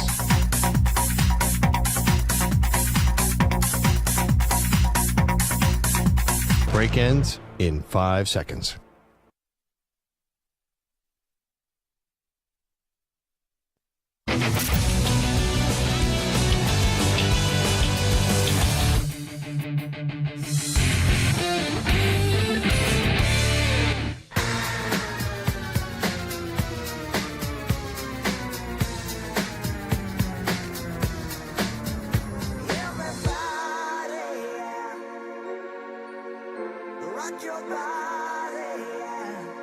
Hey, this is Howie. And this is Nick. We're the Backstreet Boys. And you're listening to the Zach Gelb Show on CBS Sports Radio. And guess what? Zach is back. All right. He's live. He's nationwide on CBS Sports Radio. This is the Zach Gelb Show. All righty, this is Zach Gelb Show on CBS Sports Radio. It's time to answer our Ask the Pros question of the day, and it's brought to you by O'Reilly Auto Parts. Mike in Michigan says, Zach, with the news about Jim Harbaugh, do you believe that Jim Harbaugh is off to the NFL? You could submit a question by tweeting at CBS Sports Radio or at Zach Gelb using the hashtag AskThePros. Think O'Reilly Auto Parts for all your car care needs. Get guaranteed low prices and excellent customer service from the professional parts people at O'Reilly Auto Parts. O'Reilly Auto Parts. Yeah, I do think Jim Harbaugh is off to the NFL. I think he's done with putting up with all this nonsense. Some of it, his fault. Some of it just gets taken to a level where the NCAA earlier in the year, because he didn't bow down to them, they wanted to make it a point of emphasis and drag him and not accept what was the thought of 3-game suspension with the infractions committee that we all thought was agreed upon, and then it wasn't. And now with the latest sign stealing scandal, you're telling him, oh, he didn't know, but we're still going to punish him. It's just all backwards. So Harbaugh, who loves Michigan, is a Michigan man, obviously. Now, with this turning into, do you want to leave your alma mater or go to the pros, you almost may have no choice. It comes down to, though, will an NFL team hire him? Because last 2 years he's been interested in the NFL, and no one offered him a job. He had a very long meeting with the Minnesota Vikings 2 years ago. I think it was like 11 or 12 hours, and they didn't hire him. And last year he had one interview and didn't get the job. So I do believe that he'll be off to the NFL, but it's really tough to predict Jim Harbaugh because he's truly is one of one. All righty. Let's do a little segment here. Santer came up with some questions during the show that he wants to ask me right now. So let's answer those questions right now. What do you got for me, Santer? So this is kind of a what-if segment, right? So looking ahead to this weekend in college football and the NFL, what if X were to happen? What are the ramifications for the teams, the players, the coaches involved, okay? So very simply, now that we know that Michigan is going to be without Jim Harbaugh, what if Michigan loses to Penn State? What does that mean for Michigan, for Penn State, for the college football playoff, and for the Big Ten? Means I'll be very unhappy if Michigan loses to Penn State. Now, I do like the Penn State athletic director, Pat Kraft.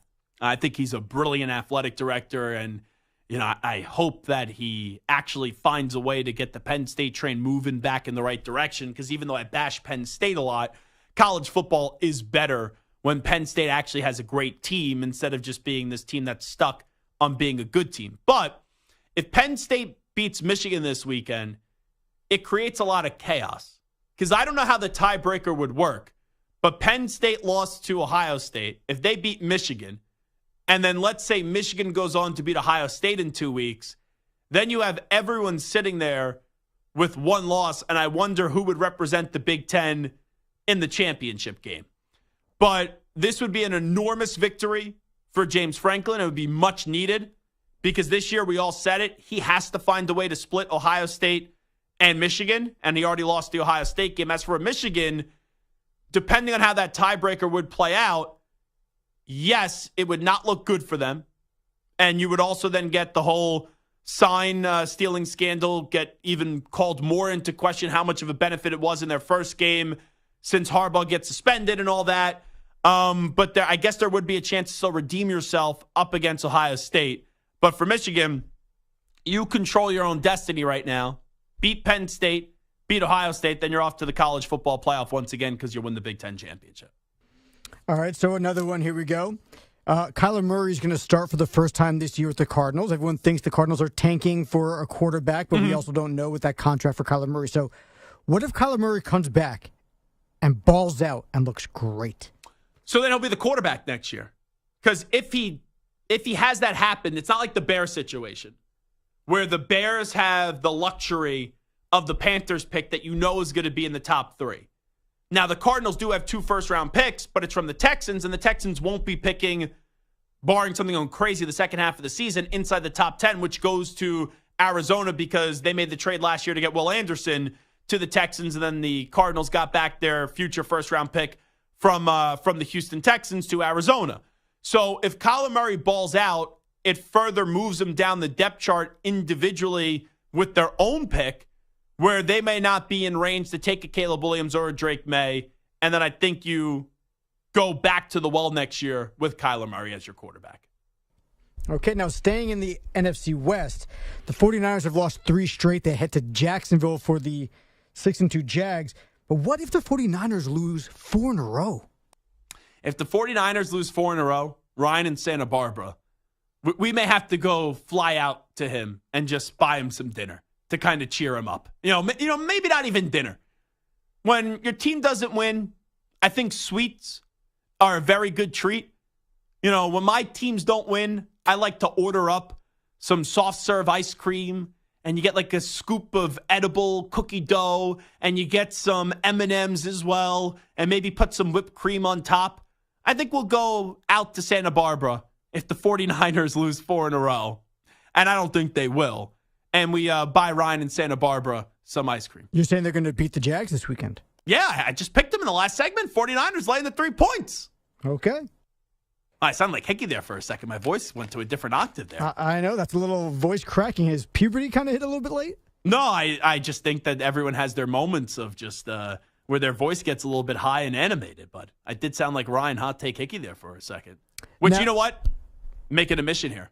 Hickey last week, he goes, LSU is going to beat Alabama. LSU is going to win 48-24. And the moment that video happened, I texted Hickey and I said, I just laid a lot of money on Alabama laying the 3.5 points because you're always wrong with these predictions. I was talking to Hickey during the break. not confident in Penn State this weekend. And he's always confident in Penn State.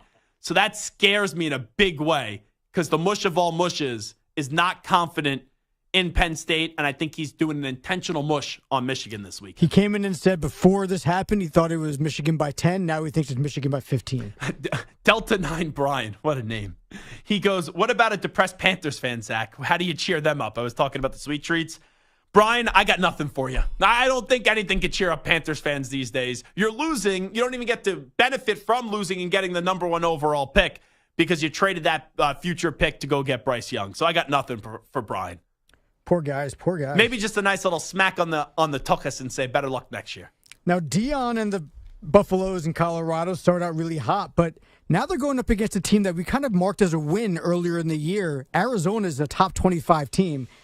And if they lose this, Colorado, that's going to be 6 of 7. Yeah, it's bad. And they're going to be struggling to even be bowl eligible. So what if Deion does lose this game and they lose 6 of 7 and go to 4-6?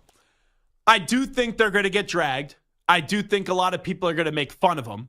Now, if you told me before the year where they're at right now, 4 wins, that Colorado gets 4 wins, I would say that's a good season. I did a segment this summer where I said 4 or 5 wins would be a really good season for Colorado. But when you start off 3-0, expectations change. And even though the athletic department with the money they made will look at it as a success, I do think you need to then say, yeah, it was successful in some regard, and there's excitement that we've never seen in a long time with Colorado, but it does leave you with a little bit of a sour taste in your mouth where you go, okay, the beginning of the meal was very good. Like you had a good appetizer. You had a good, solid main course, but the dessert was so bad. You're like, man, I don't know if I want to go back to that restaurant. All right, and last one. Number 2, Georgia takes on Ole Miss. Ole Miss is 9th in the country. They have 1 loss. That 1 loss coming to Alabama. But what if Ole Miss wins this game? If Ole Miss wins this game, this is the biggest win of Lane Kiffin's coaching career.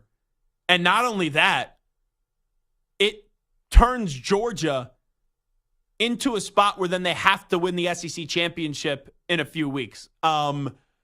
This would be massive, and I think Ole Miss is like the least talked about team in college football right now in terms of they've been having this monster season, and right now, Ole Miss, because they lost in conference and Alabama's loss was at a conference, it's still going to be tough for Ole Miss to go to an SEC championship game because you need Alabama to drop one in conference.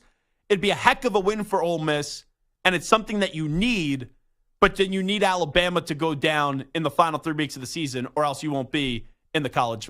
You won't have a chance to get to the SEC championship. So there you go. That's all I got. All righty, fun week of shows. I'll be here on Sunday for Eye on Football on CBS Sports Radio, the 8-hour extravaganza, which does get started at noon Eastern, 9 a.m. Pacific. And we'll be back on Monday for another week of the Zach Gelb Show on CBS Sports Radio at 3 p.m. Eastern, noon Pacific. Have a great weekend. Appreciate all of you tuning in and listening and calling to the show today.